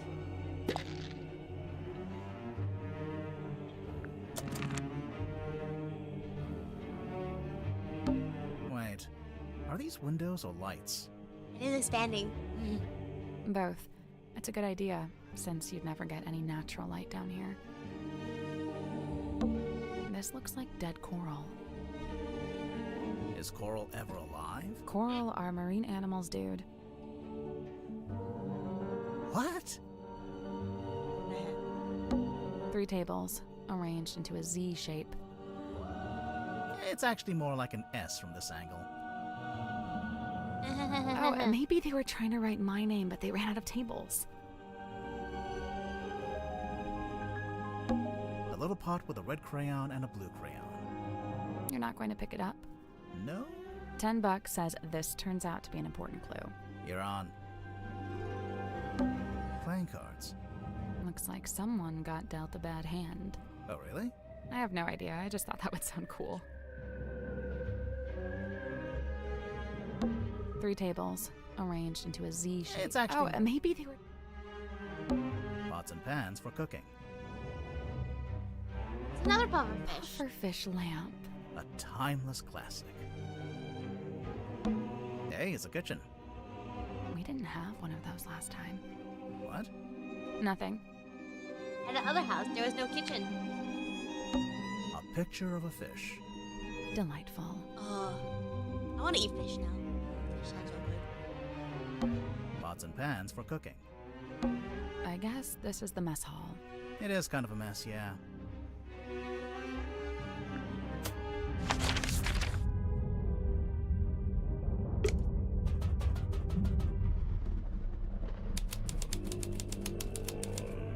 Illusion theater. Someone's taped a drawing to the wall. Although it's upside down for some reason. I think it's supposed to be a poster. Ooh, salmon. Ooh, that sounds really good. I'm in the mood for like white fish right now, like a cod or something, or like a white fish of some sort, and then like with capers and like lemon and garlic, like a lemon wine reduction, like some butter on it. Ooh. Ooh, and then like fried up toasty like fish skin, no scales but skin. That sounds really good. And like maybe some like green beans or broccolini. My brain.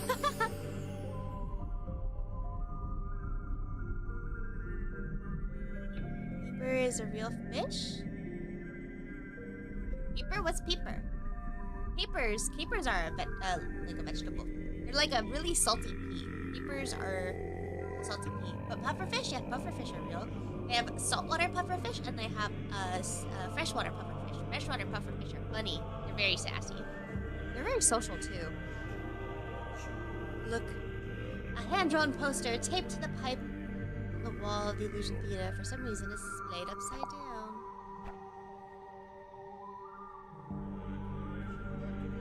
Title here, Illusion Theater.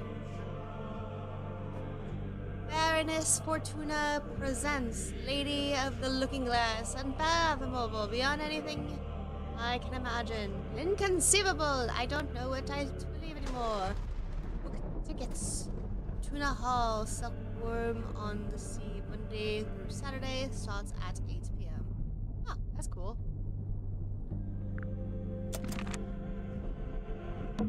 There's a little broken bottle on the floor. You hungry? Well, you got fish. Fish to cook. Salmon with capers is really good too. I'm Very guessing good Mortuga compliment for dropped each this other, when he especially died. like smoked cold salmon. Ooga. Moon vial. A small glass bottle found smashed on the floor of the illusion theater. Filled a purple liquid with a subtle botanical scent. A small paper label marked with a simple picture of a moon. I like that I can flip and rotate everything. It doesn't look like you could rotate it to the art style, but you can. Wow. I love it. I feel like all of this is everything that's on the outside. I feel like... So, this is where Magnus Mortuga died. It's just like the case file said. He landed on his back with a cauldron at his feet. He was killed by getting cut across the neck, right? Yeah, you can see that's where the blood came from. But there's no weapon, no knife or anything. Nothing. This is the cauldron? Not quite what I was expecting.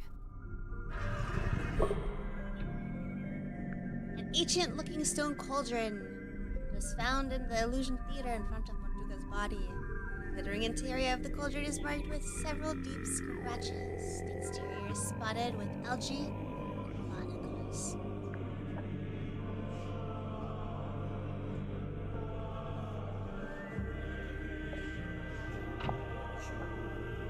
Looks like a togbo's in there. The case file said it had never been unlocked before. This place gives me the creeps. That cauldron especially. Photo classic. I keep staring into no. it like I'm going to see something. Not the Mordor. But it really does seem to be empty. To quote from the case file, Mortuga had locked himself in the room. It was later forced open, and the body was discovered. So Wonder how long he Mortuga was was alone in a locked room. A very small locked room. There really isn't anywhere for a murderer to hide. I'm not so sure. I think there is a hiding place.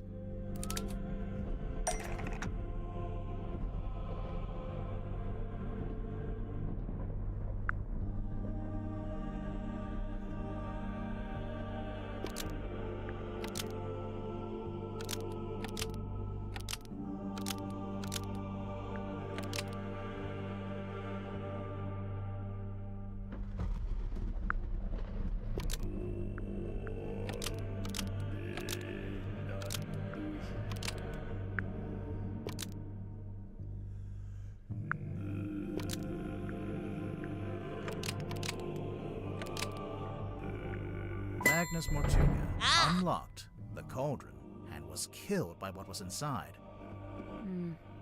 I really don't think a person would fit in that cauldron. I could. And didn't they say it had could, never been 100%. unlocked before?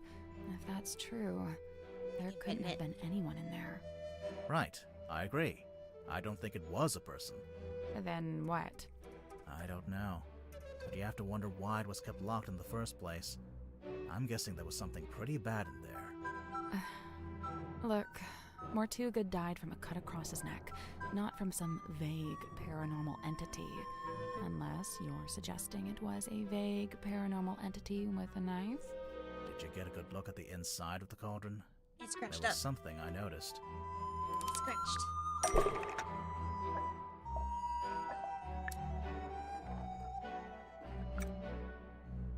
The scratch marks. Yeah. What was it that Gore called us? We were like, what, abduction weight or something like that? Just because of like how small we are and just being able to be picked up and run away with. Victim weight, yeah. Victim weight. I hate that. Just pick me up and run away with me. That's not cool. It's kind of funny. It's really funny, but it kind of sucks at the same time because it's like, damn. Damn. I should wear lead shoes. Oh, I should totally get lead shoes. Like lead bottom shoes. So I'd be heavy. Yeah, we're small. We're small. We're so small. There's a cloth hanging up on the wall.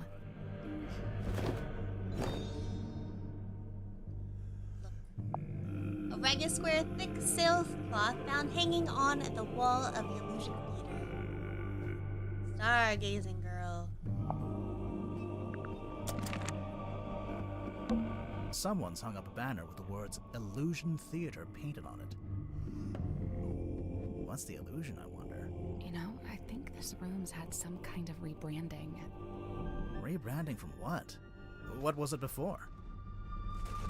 Possibly nothing. A small room like this wouldn't normally have a name at all. There's a wooden panel on the wall here. Can you see anything through that little hole? No, it's too dark. It's a little window and looks out into the endless dark void of the ocean. I wonder if that. Oh, hello. Ben was kid. Hello, Ben. Hello. Is this the present or the past tense you? Hello. Howdy, howdy, howdy. Huh? How's it go? It's going well. Playing the second game right now. I really like the first one. Some of the puzzles piss me off, but I love this game so far. I really like it. I don't know.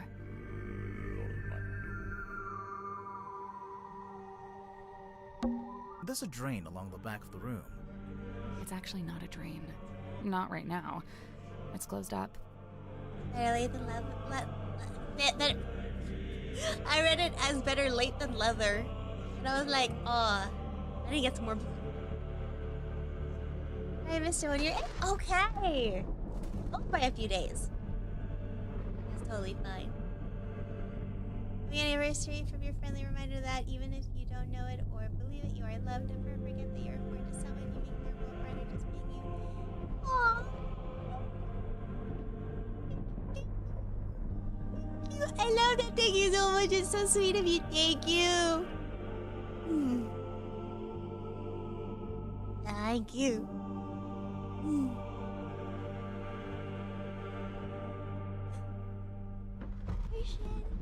But the blood. Yeah, you made me happy today. Thank you. It's a heavy bulkhead door. Seems like you lock it by turning that big wheel. Second games. Oh my god. Hey, that's me whenever I play other games. I'm not very good at some games. There's actually a wheel on both sides of the door. So I could lock it or unlock it from either side. If you were strong enough, maybe. Ouch.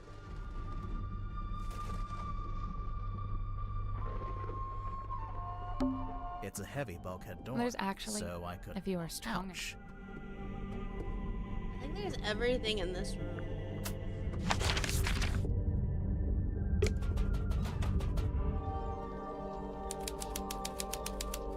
Child's room. Well, that's not creepy. An eerie painting of a girl standing in the woods. So canine Overlord Loki says hello. That or he wants a treat. I shall believe the forever and reward him. Flattered. I just gave my pepperoonies some bones. I gave them some of the milk bones. Yeah, they were very happy. I love Loki for a name. I have a pug named Tink and a golden retriever mix named Sheba. And then I have a black cat named Briar. Briar is trying to murder me. It is just a painting, right? Sure. Puggy pancake. I love that. That's so cute. Tink's original name was Pixel. It just didn't stick. So we named him Tink. Maybe. No. Maybe. Hey, look, Sally. It's a giant dice. Die. What did I do? A walking stick, standing up by itself. I think it's part of an illusion. What illusion? invisible man, maybe? I don't see it. Is it me? Or am I missing it? Or is this like blinking every so often? It's blinking! Holy shit, it's blinking! You're the ugliest dog I ever met. I love you so much. Aw, I love pugs. I love pugs so much.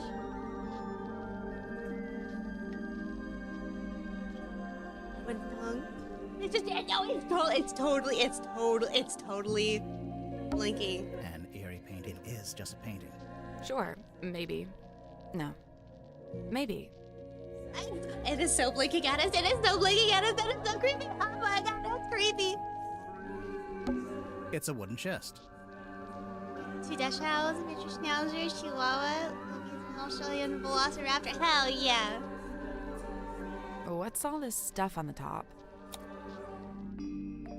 Oh.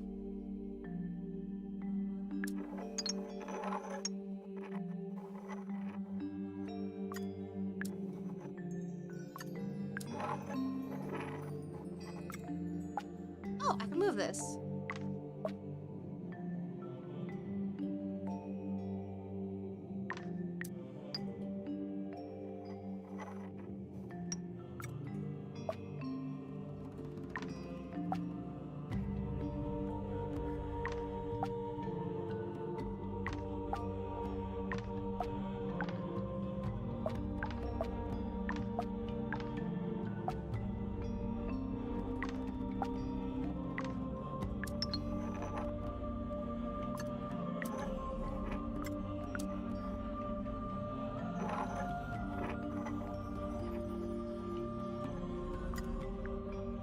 Nope.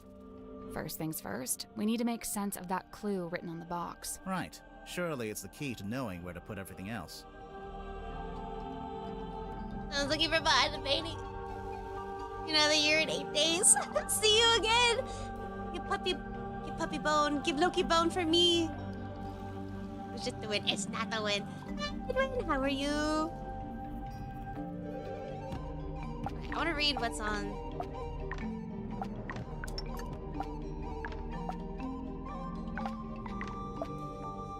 Jennifer and Margaret gaze jealously at Patricia, whose doll is neither too large nor too small. Okay.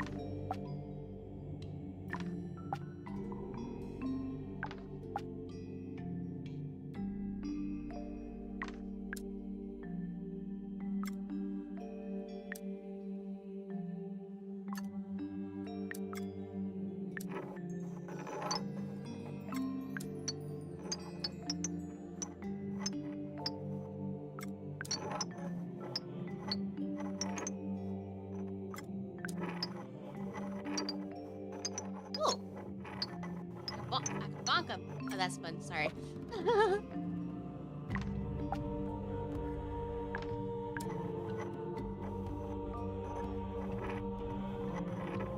Oh, that's a little one. Okay.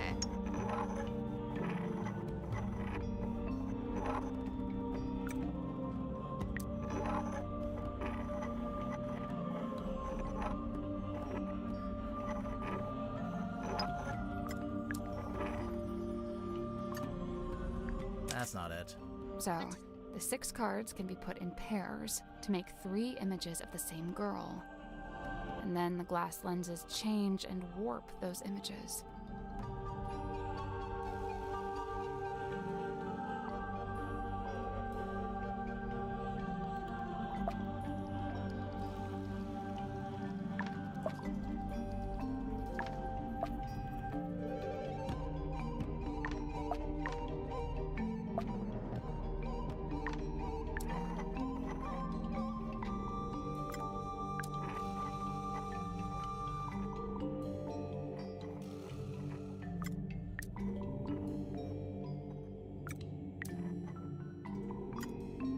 Nothing. What is this 2 of the puzzle? lenses use magnification to make things larger or smaller.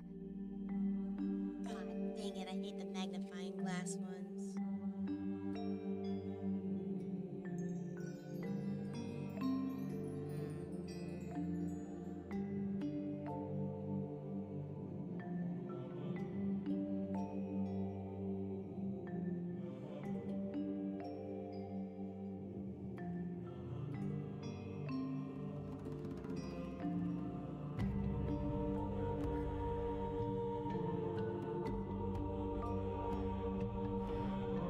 other two use a kind of fisheye effect, which bends the images in different directions.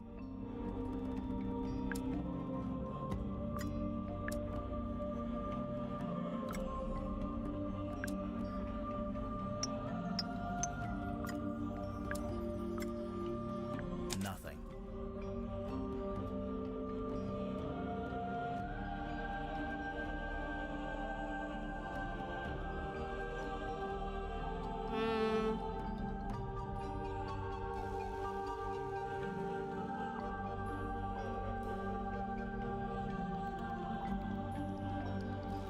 I Two of did. the- and So the they're other two jealously use a looking kind at of it. fisheye.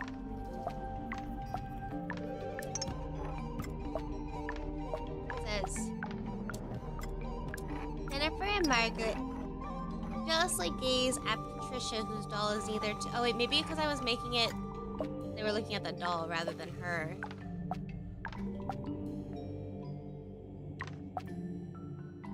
I have to make it look at her directly.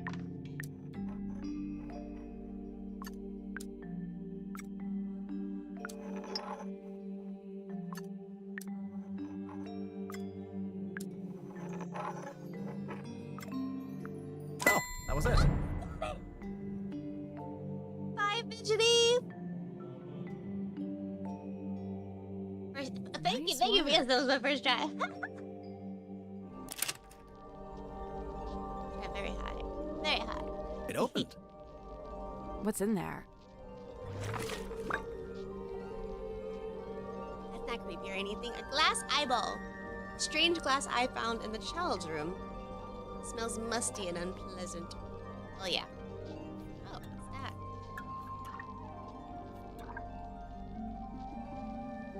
Oh, is that like a hook for a doll eye? It's a magic vanishing cabinet. I think it's just a wardrobe. Let's take a look inside. Oh, it's empty. Vanished. A page ripped out of a newspaper.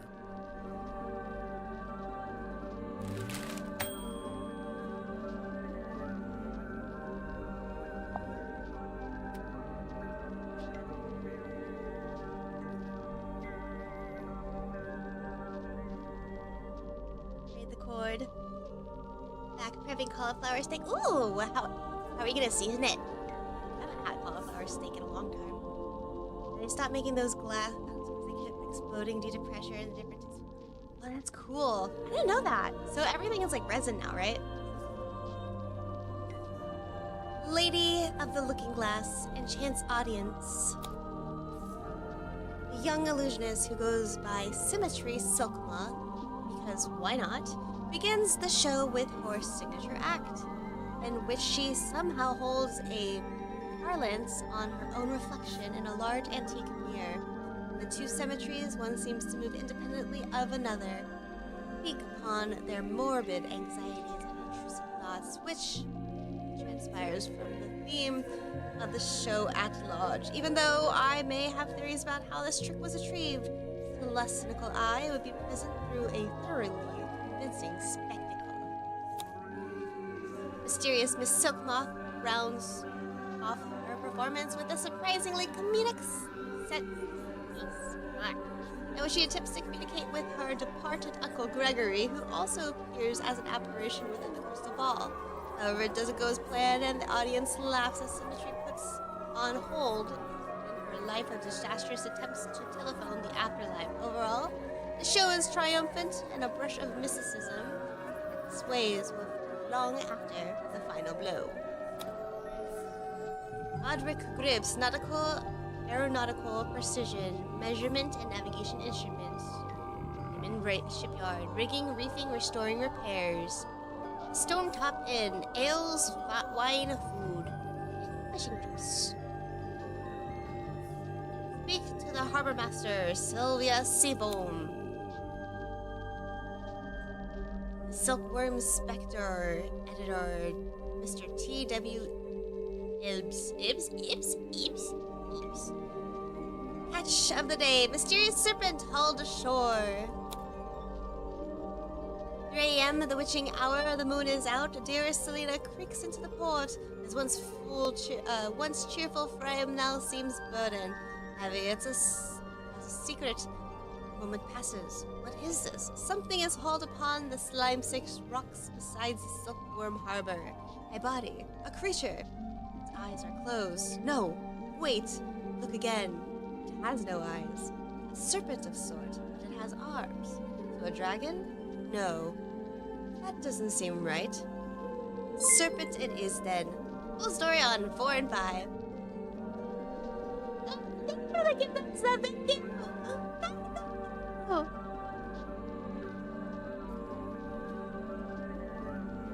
Thank you.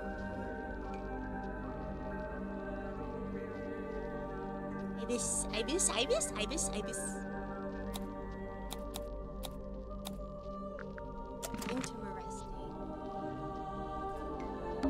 It's a model submarine. I think it's a doll's house. I saw a bottle hit my head.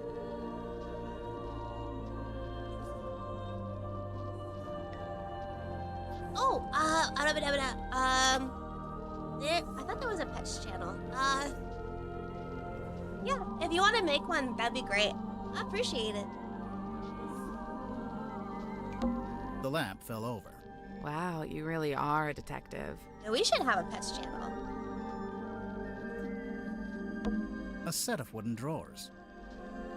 Magician boxes.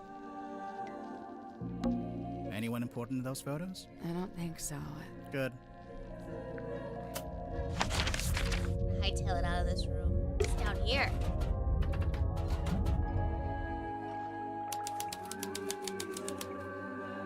Airlock Grotto. It's a diving helmet. One of those old, heavy ones. You think it's a safe? Nah, looks pretty dangerous. A safe. Oh! Oh gosh, darn it. Oh, what is this?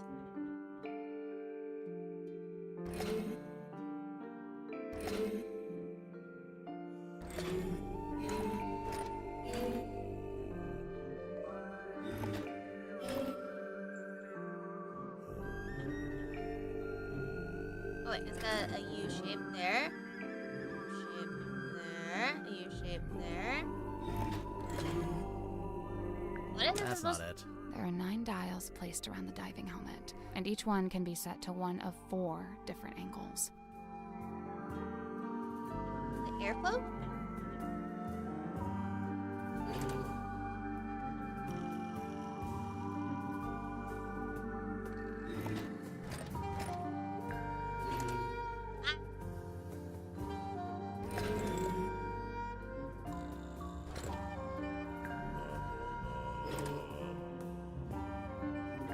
Looking at triangles. Triangles are consistent. Okay, never mind. The triangles are no longer consistent.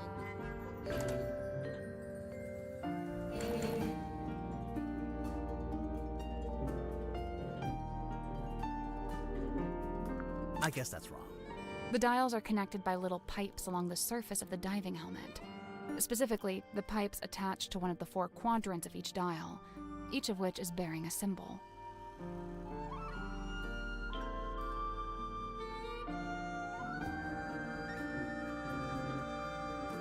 What's the baseline?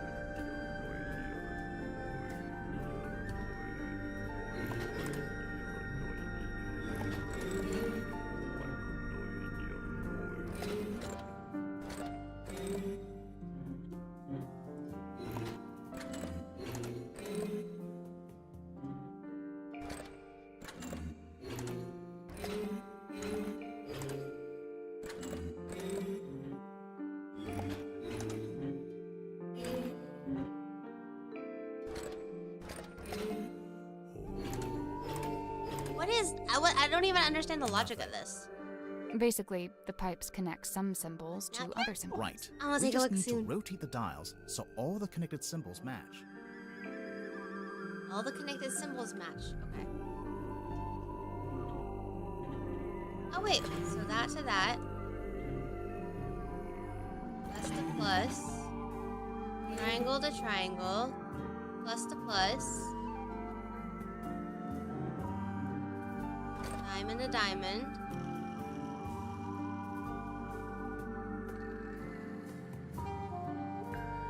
Circle, but that doesn't go there.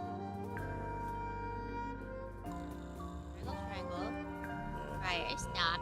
Not trying to bite stuff you're not supposed to, baby. Plus to plus. Diamond to diamond. Triangle. Not. Okay. Diamond to diamond. Water drop to water drop. Nothing. Basically, the pipes connect some symbols to other symbols. Right. We just need to rotate the dials so all the connected symbols match.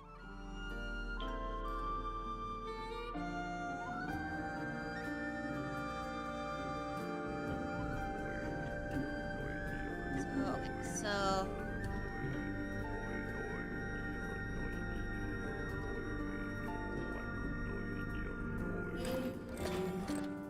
that plus plus. Water, water. Diamond, diamond. That can't work. There has to be plus on that one, right? There has to be a circle then, right? There's no circle.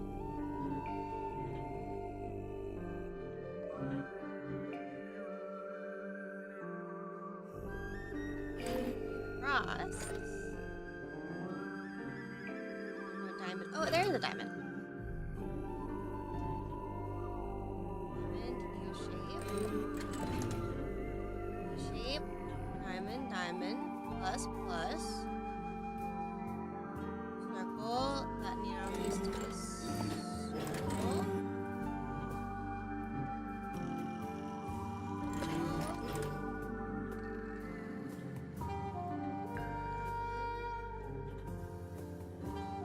But then that doesn't work.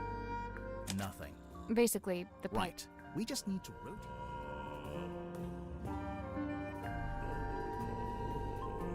It needs to be a plus though.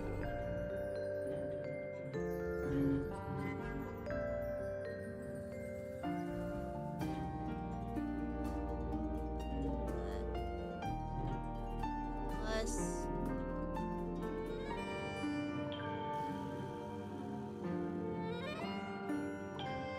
There really has to be a plus symbol.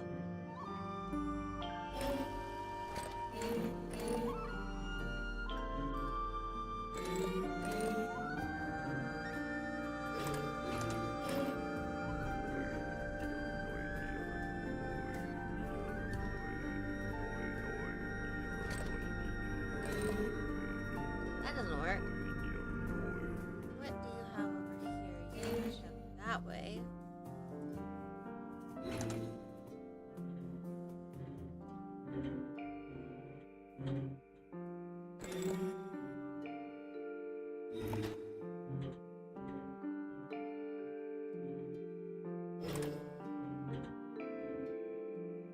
Nothing. Basically, the pipes connect some symbols to Right. other. We just need to rotate. Yeah, I think it. Yeah, reverse order.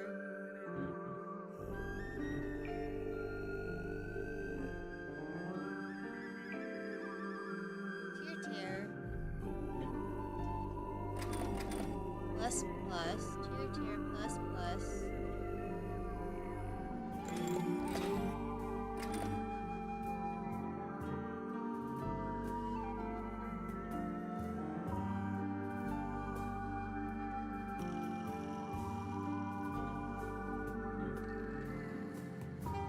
And this one doesn't have the right triangle.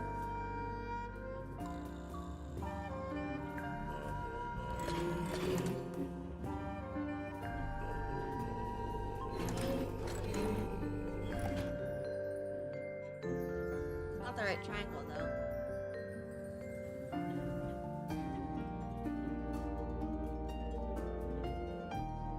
And there's no plus sign up there.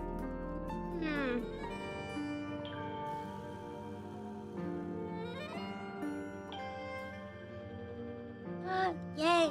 Bam! I love it. It will take a look at it soon. Yeah, what is the end, though? This is an end right here. Diamond, diamond. Water, water. Plus, plus.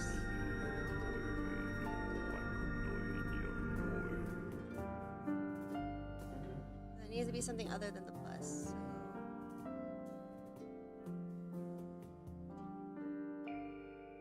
Hey, you.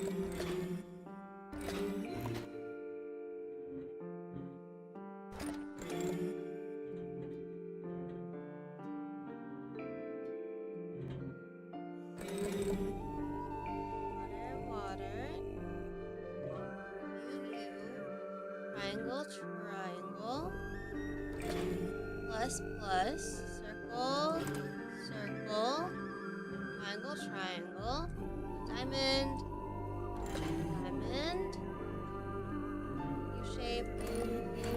That should do it, shouldn't it? Oh, that was it. Yeah, you're so smart. Yeah, you're right. Doing it backwards worked. Nice work. What's inside?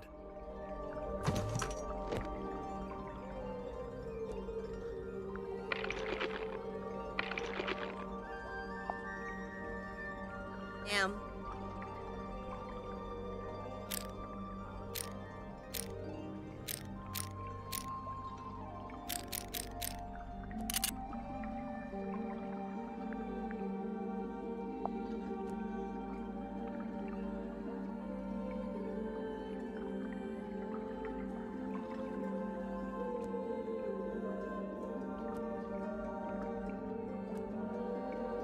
What is this supposed to be?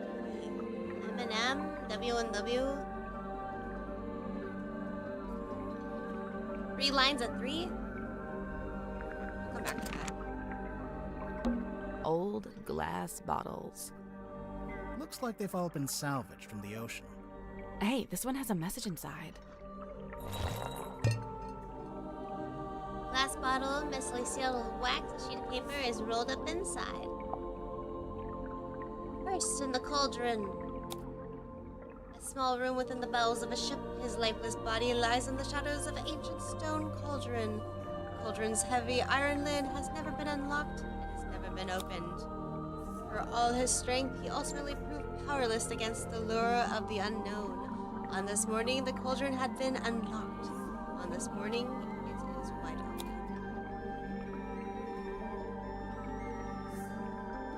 Oh, that's a picture of him, dead.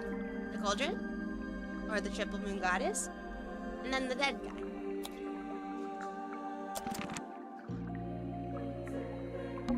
Sally, how do you feel about swimming? Nope, not happening. It's a treasure chest. We can't reach it while it's underwater. What a tease.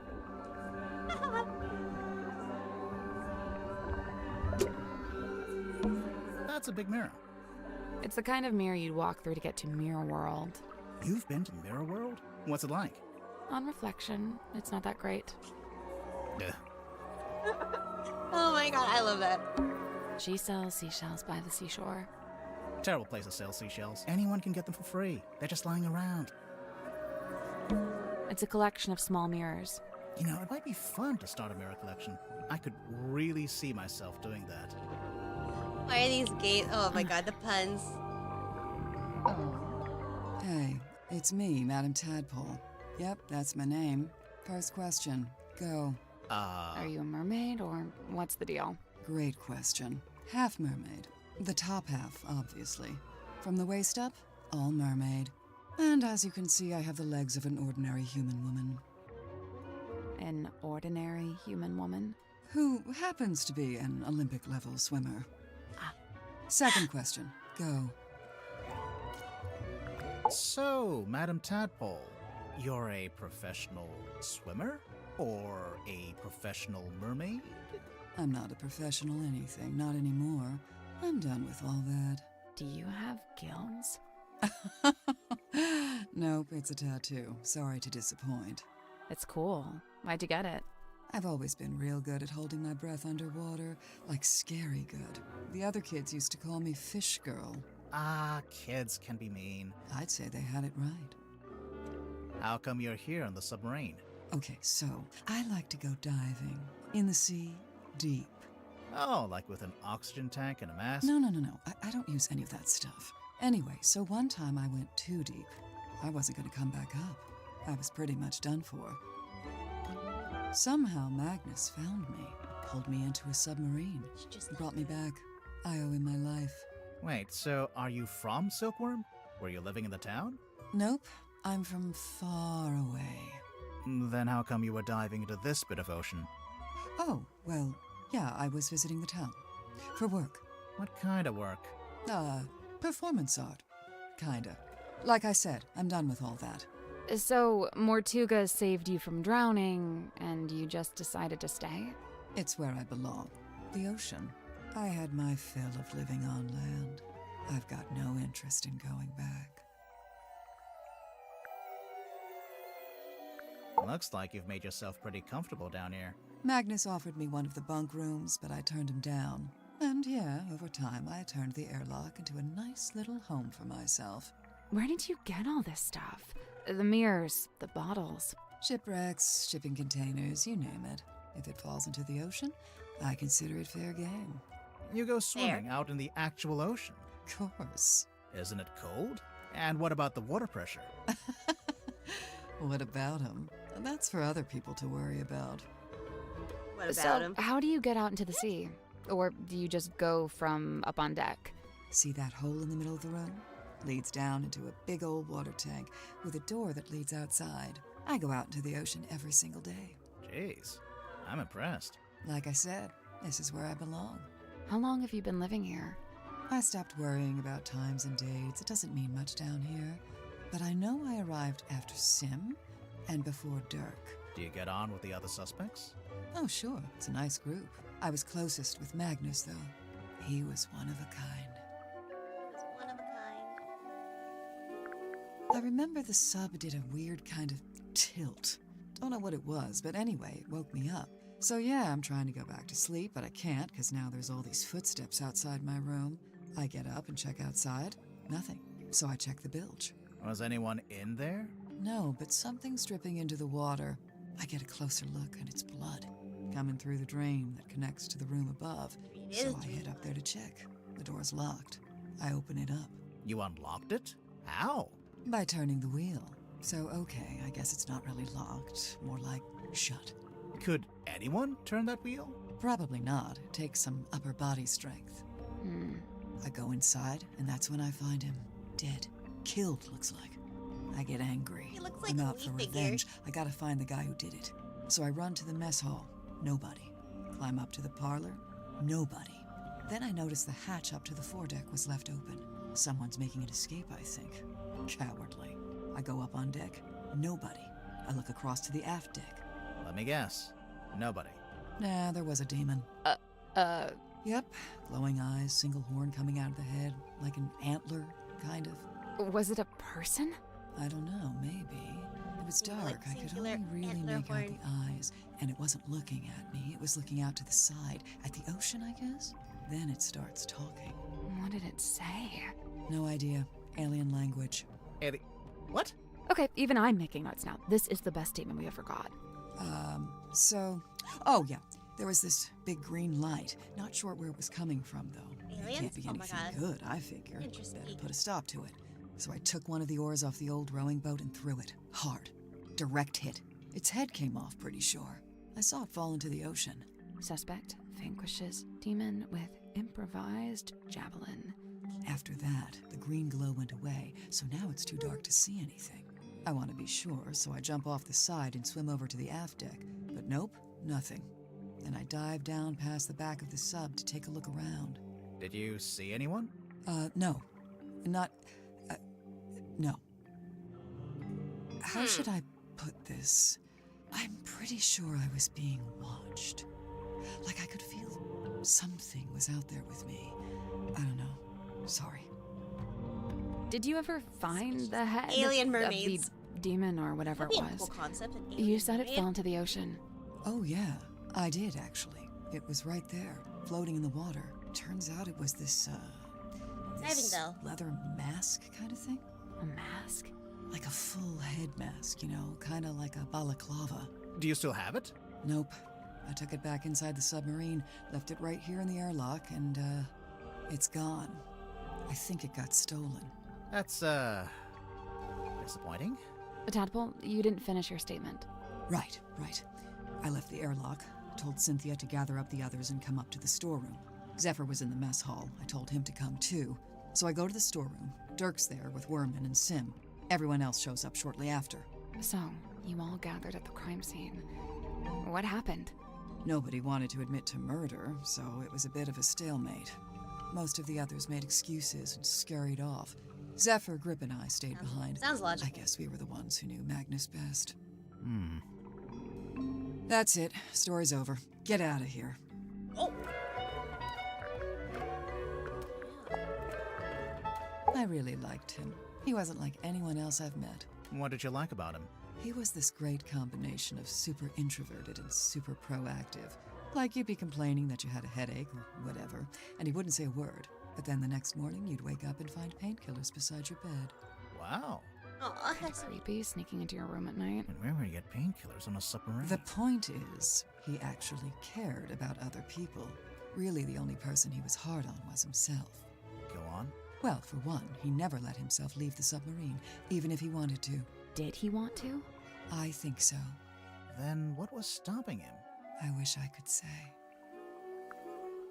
Miss Tadpole, you said you were an Olympic-level swimmer. Oh, sure. They never let me compete, though. I got banned way back when I used to swim in regionals. Why? What did you do? Nothing. Wait. They just decided I had certain physical abnormalities that made it unfair to the other swimmers. That kind of sucks. It's whatever. I never really cared about competing anyway. So what did you do after you got banned?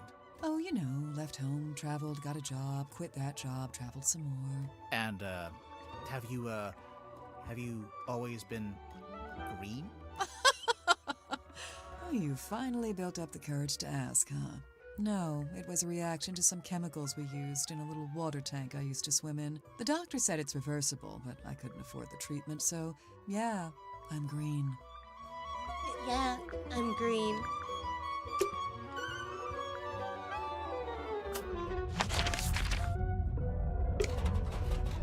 Mention this room. We gotta go check the boiler. The bilge. It's almost pitch black in here. I'm guessing you didn't bring a flashlight. Nope. It's almost pitch black. I'm guessing you didn't bring Nope. a flashlight. I guess we'll come back to this room.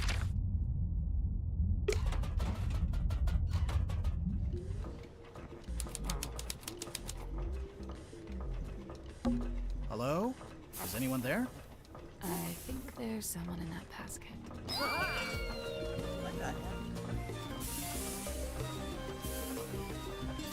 What? What? What is with this loopy-loo loppy dude?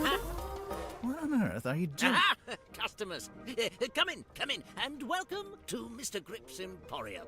Wait, what? I guess he's Mr. Grip. What's that? You'd like a succinct yet exhaustive rundown of our operational philosophy? I don't So intrigued. think I said that. Here at Mr. Grip's, we plot the unplottable, chart the unchartable, and measure the unmeasurable. No sea too vast, no night too dark, no fog too thick. With the right contraption in your pocket, even the great unknown may be quantified and calculated. So fret not, noble navigator, as we stock all the essentials. So loopy! Eyeglass map, compass, sextant, meter, chart. Oh, I could buy stuff from him. What? What? Hey, stop fucking with me, man!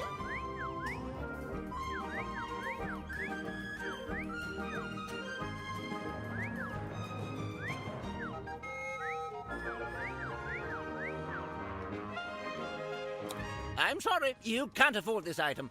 I don't want it. I'm afraid you don't have enough money. I know! I'm not trying to buy anything! apologies. You can't afford that. Yeah, I can never. Ugh. Mr. Grip, we're not customers. We're detectives. We need to talk to you. What is up with that face? Oh. Why didn't you say so? Now, what is it you wanted to know? Can I get your full name? Godric Grip of Mr. Grip's Emporium. And that's this little shop you run down here in the engine room, for some reason.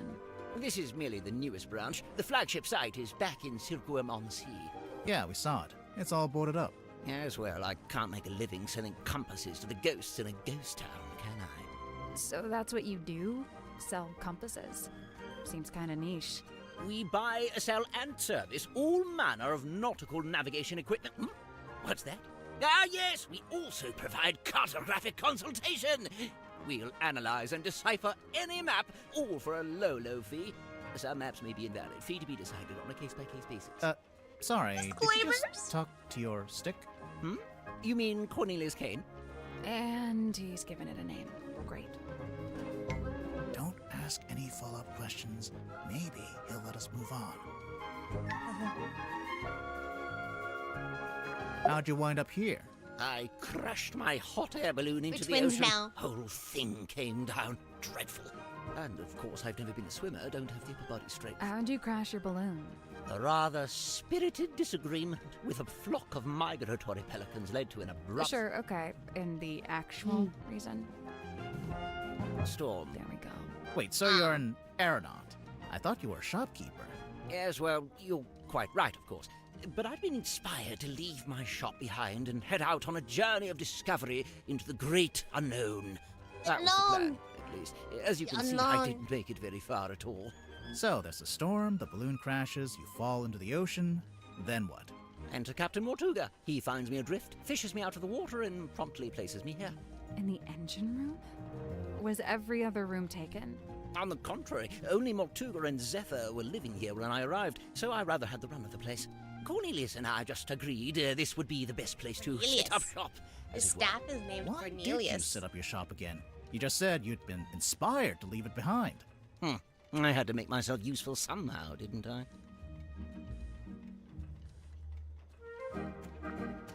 Let's see. I'd taken Cornelius up to the mess hall.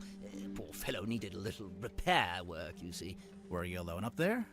Aside from Cornelius, I mean. No, Werman was there, working away on his typewriter. Then, all of a sudden, somebody new came down the ladder. A woman by the name of Mariana Moon. Werman and I conversed with her for a few minutes before Mortuga himself entered the room.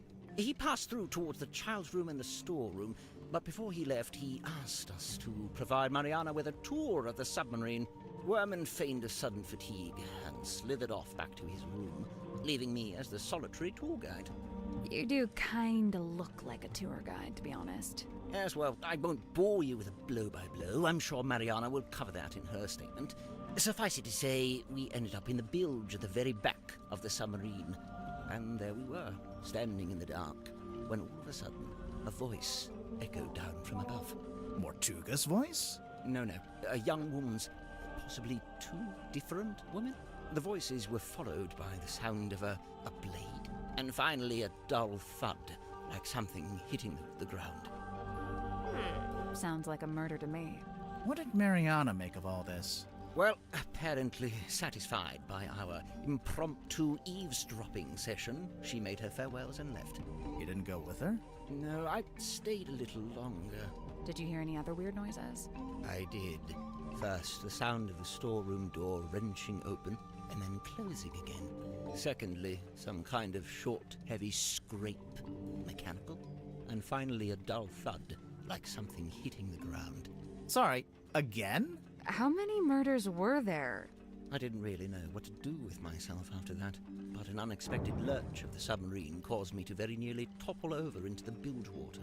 So I decided to take my leave and return to the safety of my engine room. You didn't want to go upstairs and see what was going on? I certainly thought about it. Ultimately, I think it came down to cowardice on my part. You didn't want to run into the murderer. So, I don't blame let's you. see. I was sat there, feeling rather pathetic, when Cynthia appeared in my doorway. What did she want?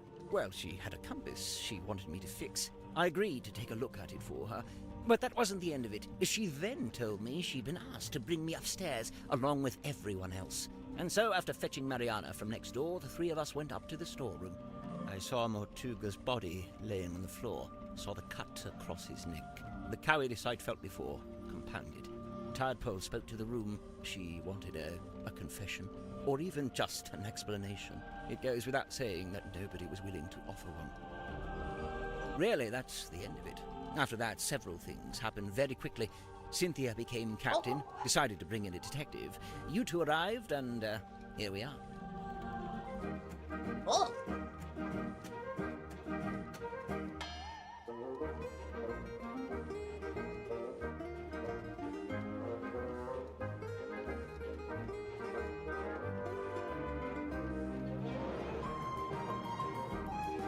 Wow.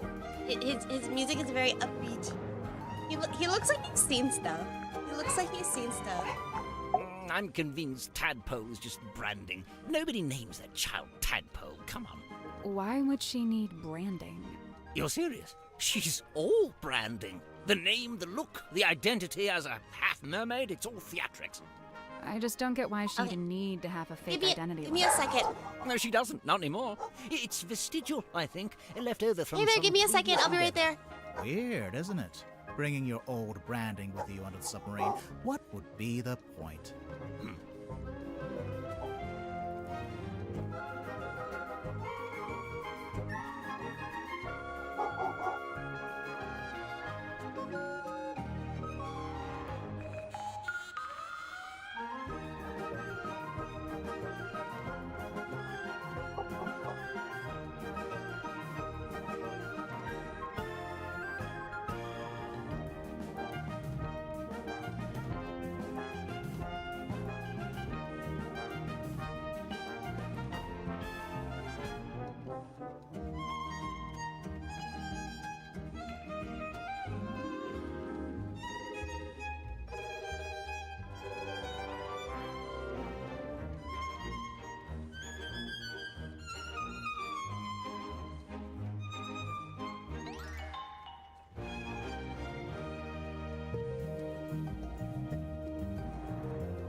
Okay, sorry about that.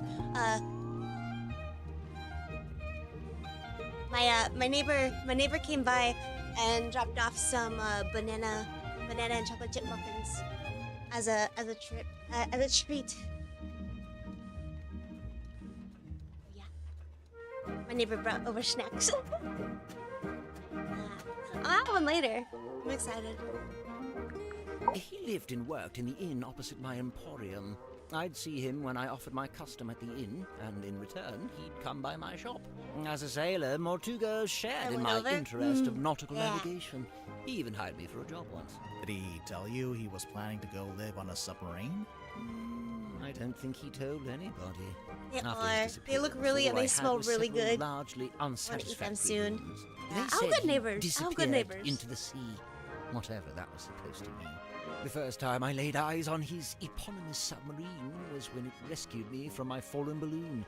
I can't tell you how surprised I was to see Magnus Mortuga step out onto the foredeck, although he wasn't quite the same man I'd known before. How do you mean? The light in his eyes was dulled, like he wasn't really there. And what had happened to him? Well, I'd never found out, but you know, perhaps the rumors were true after all. Perhaps he had disappeared into the sea. He disappeared into the...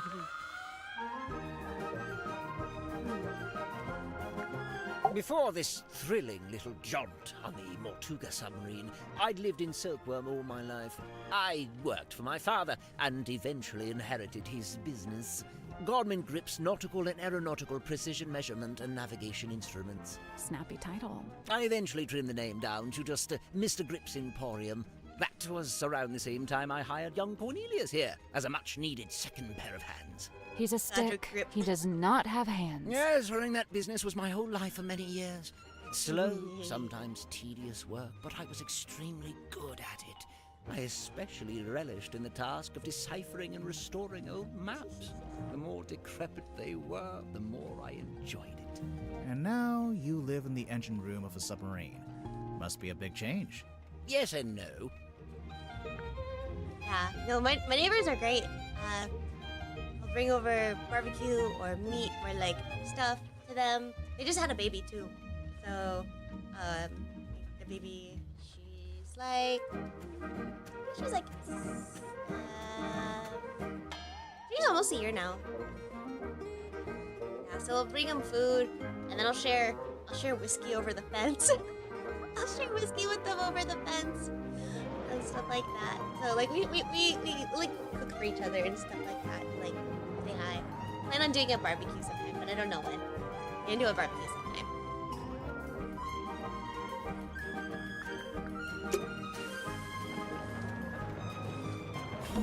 A selection of some of my more unusual compasses. Please peruse at your leisure. Peruse. I'm perusing. This compass tries to point away from the others.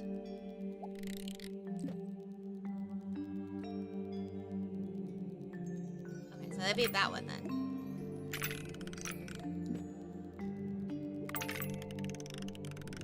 Oh.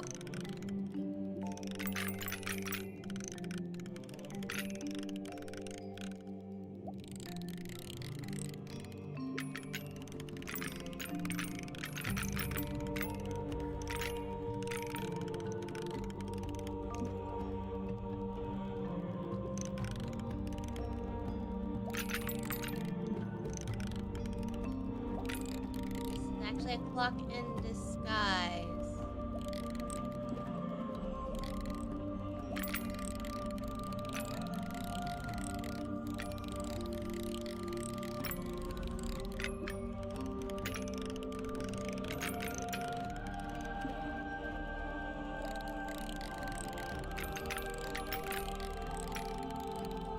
I think this one's a clock in disguise. Tries to point at all the others.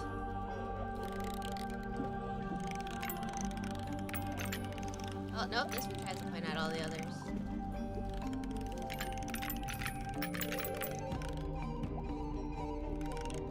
What if I do this and line them all up?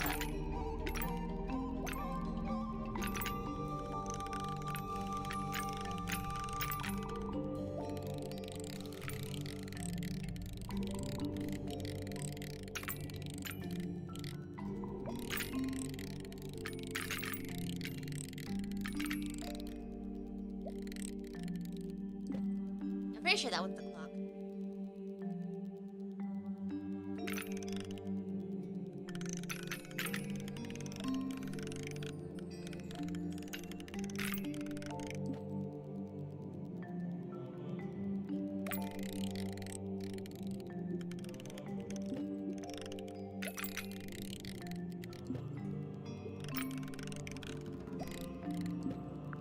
Nope. So there's 4 slots, and each one needs a compass to go in it. The labels are all describing a particular compass, I guess.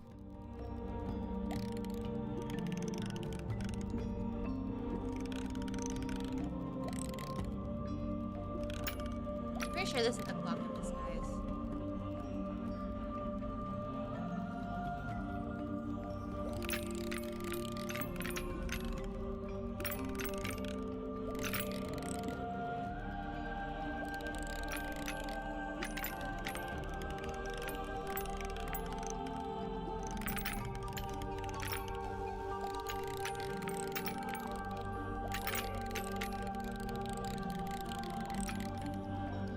Yeah, this is a clock.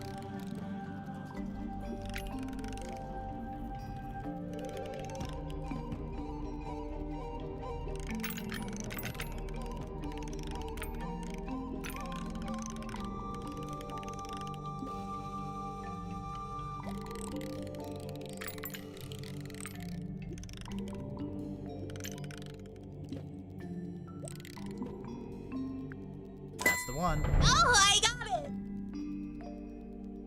Hey, Good job. my brain getting bigger. That's something unlocked? Nope. Yeah, it did. I heard it. Sounded like a box opening. Pure conjecture.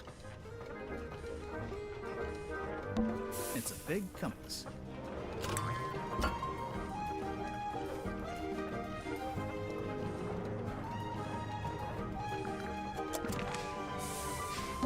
If I turn this wheel, you have to turn the other one. Why? Because one good turn deserves another.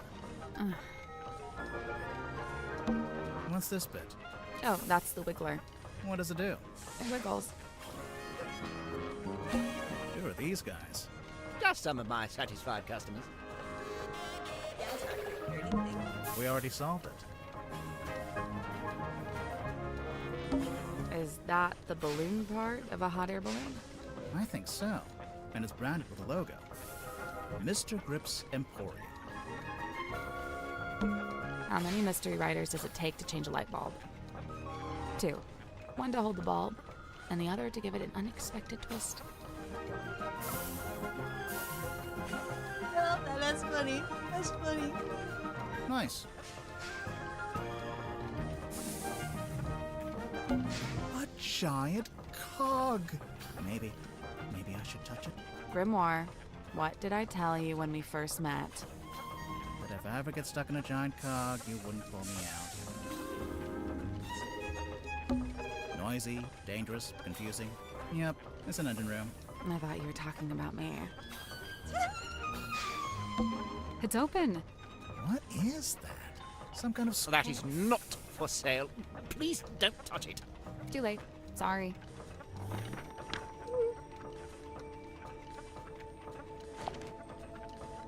Oh, it's a map. Coordinates, service record. Software, map interpreted by Godric Grip. Customer Magnus Morta. Cost waived. I'll get that up over here.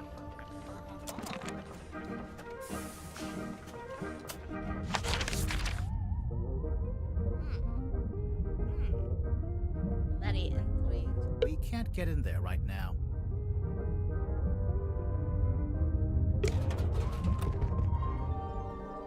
Right? I wonder if that's the treasure chest down there that we saw. Ah, weary travelers. Take a seat by the fire, shake out your boots. We're not weary travelers. Then why do you both look so haggard and trail-worn? Ouch. There goes my self-esteem for the rest of the day. We're detectives. I'm Grimoire, and this is Sally. We're here investigating the murder of Magnus Mortuga, your previous captain. My captain? Never. My captain is the moonlight as it shimmers across the lake. My captain is the wind as it whispers through the valley. Who is this woman? No idea. I kind of like her, though. My name is Moon. Mariana Moon. Aha. And what do you do? I do not do. I simply am. I do not do. I simply am. So, what, you're just some random traveler? A traveler, yes. But random, never. I'm here because I chose to be. I've been searching for the Mortuga submarine for some time, you know. How come? How come? This thing is the motherlode. The motherlode of what? Of whispered half-truth, of murky rumor, of stories unspoken. No, like urban myths and stuff. Right. Urban myths and stuff. So you're a historian?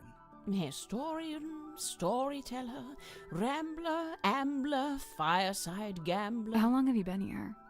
Well, let's see. I arrived a few hours before the captain was murdered. Oh, dang. Really? Quite the story, isn't it? But you're just on the submarine because you find it interesting. Would that be such a crime? No. Murder's a crime, though, pretty sure. A merciless wind rattles the rotting wood of the old silkworm harbor. The shadow of a vessel lurking low in the night-black water. A mysterious stranger steps onto her foredeck. Cloaked in darkness, she slips inside the submarine. Who is she? What is her dark purpose? It's you. We get it. A mysterious stranger, I said. She descends into an ornate parlor, empty, save for a lone figure standing by the fire. So, not empty. He turns, his face still half hidden in flickering shadow. It is Captain Magnus Mortuga. What was he like? Nice guy. Stoic, but polite. Kind. He tells me to wait in the control room and then disappears off towards the back of the ship. After a little while, he comes back. But now, he's a slightly different man. What do you mean? The light is gone from his eyes. He seems sad, angry. He avoids my gaze as he crosses the room to take hold of the wheel. He tells me to head down the ladder towards the mess hall. Doing so, I encounter two gentlemen named Mr. Werman and Mr. Grip. Neither of them look like sailors, so I know they can't be crew. I assume they must be guests like me. And true enough, it transpires that Mr. Werman is a writer and Mr. Grip is, some kind of watch repairman. Captain Mortuga reappears, descending the ladder. He asks the two men to show me around the submarine and introduce me to the others. Then he disappears through the rear corridor. It's the last time I see him alive. Mr. Werman apologizes, explains he's too tired, and leaves through the opposite corridor. Mr. Grip, unable to come up with such an excuse, agrees to show me around. Now, I wrote this down in my diary, so I may as well let you read it. Oh, we have a diary? Another one? Another diary. Imagine my excitement to finally get a good look around the Mortuga submarine. I was even given a tour by one of Mortuga's subordinates, a Mr. Godric Grip. We began by visiting a bizarre laboratory known as the Dream Chamber. It smelled of dried herbs and dusty glass, but was devoid of its dream custodian. An early disappointment, the captain's cabin was locked. Mr. Grip explained how Captain Mortuga mostly keeps this room locked when it's not in use. We climbed down into the living quarters, where a pair of bunk rooms sat at the end of a corridor.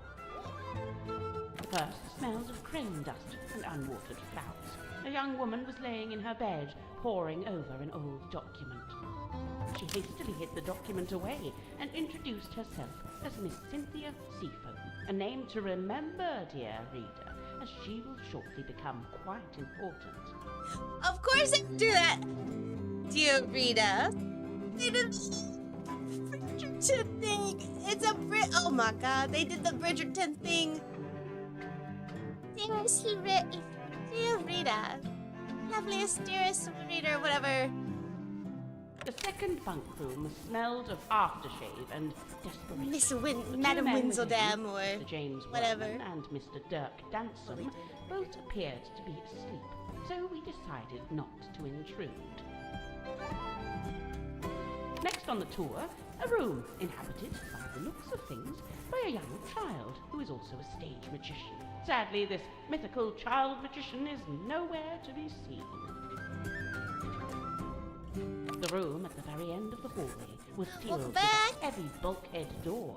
Mr. Grip dismissed it as a storeroom that only Captain Mortuga makes use of. Perhaps you'll agree with me, dear reader, when I suggest the peculiarity of a simple storeroom being sealed off with such a significant door. Mr. Grip took me down to the cargo hold. It smells of damp wood and tarred rope. Yes, I describe it in the present tense, for it is here I sit as I write this very diary. Next door, the engine room, burnished bronze and tea-stained parchment. I learned that it's something of a nest for Mr. Grip himself, and thus was currently unoccupied. Outside, I encountered a Dr. Zacharias Zephyr, the aforementioned keeper of the Dream Chamber. Surprised to see us, he nearly dropped the empty glass bottle he was carrying. Clearly Clearly wishing to remove himself from the situation, the good doctor muttered something inaudible and disappeared up the ladder. We continued on into the next room, which I was amused to discover was some kind of shimmering mermaid grotto. I was the gills. I smelled her before I saw her. The unmistakable mix of salt, seaweed, and sequined spandex. It can only be Madame Tadpole, a name which may be familiar to long-time readers of this diary. Tadpole and I caught up, while Mr. Grip skulked in the doorway, clearly hoping this would mark the end of the tour, but it did not, dear Peter. It did not. Yes, pick some food. I want to see your cauliflower steak. Right, so, yes, I can see there's one more room to visit. Mr. Grip insists it's just the bilge, a dark, dank, and smelly place, ill-frequented by humankind. I tell him he couldn't have sold it to me better if he'd tried. We enter the bilge, but it's too dark to see anything. Mr. Grip, who is clearly tiring of my company by this point, opens the vent in the ceiling to let in a little light. Moments later, a voice is heard, echoing down from above. Whose voice? A young woman, and then an older woman. I can't remember exactly what was said, but I remember thinking it sounded a little like poetry. What happened next? Suspicious. The sound of a scream, and then a dull thud. Oh. Yeah, that sounds like a murder. But which murder? Anyway, by this point, I've used up all my patience. So I decide to take my leave. I thank Mr. Grip for the tour and return to my new lodgings in the cargo hold. I have to put up my tent twice, as on the first attempt, a sudden movement of the submarine undoes my progress. After some time, Mr. Grip and the young Miss Seafoam appear in my doorway. It seems they've come to fetch me for some kind of official submarine business. We head back towards the mess hall, Mr. Grip and Miss Seafoam heading up the ladder before me. I spot Dr. Zephyr emerging from the airlock. He has a glass bottle in one hand and what looks like an old leather bag in the other. Oh. I update him with what little information I have and attempt to catch up with the others. Laying on the floor is the body of Captain Magnus Mortuga. Amongst the living, mutterings are breaking out. Murder and mutiny, cauldrons and curses. But with Zephyr finally in attendance, Tadpole calls for order, demanding justice for her slain captain. But nobody really seems to know what to say. The next morning, it's announced that Miss Seafoam has taken over as captain. And, well, here we are. Dang! Oh, goodness. I really like this game. I really like this series. I hope they make another one. But with that being said, I really think. Oh, wait, where did this go? Oh, we're 20% in. Okay, we're 20% in. I think I'm gonna go ahead and start wrapping it up here, so we can play some more and play more of it soon. I really like it. I really like this series. I do. I love this series. I honestly, I hope more get made. I really like it. I would totally love to voice act something in this one. Yeah, I'm gonna have to follow them on Steam. I really like it. It's really fun. I like it. It's a lot of fun. Thank you guys so much for joining. I really appreciate it. We shall be doing more stuff soon. So I will see y'all tomorrow. So I do intend for stream tomorrow. And yeah, hopefully, fingers crossed. If I get my computer in tomorrow, then I'll probably spend the day getting it all set up and stuff like that and whatnot. Thank you so much for popping in, and I really appreciate it. Voice acting, definitely. Someday, maybe I'll be lucky. Maybe I'll land an audition or something. But thank you guys so much for coming. I really appreciate it, and I hope you guys have a great rest of your night. Good night, good night, good night.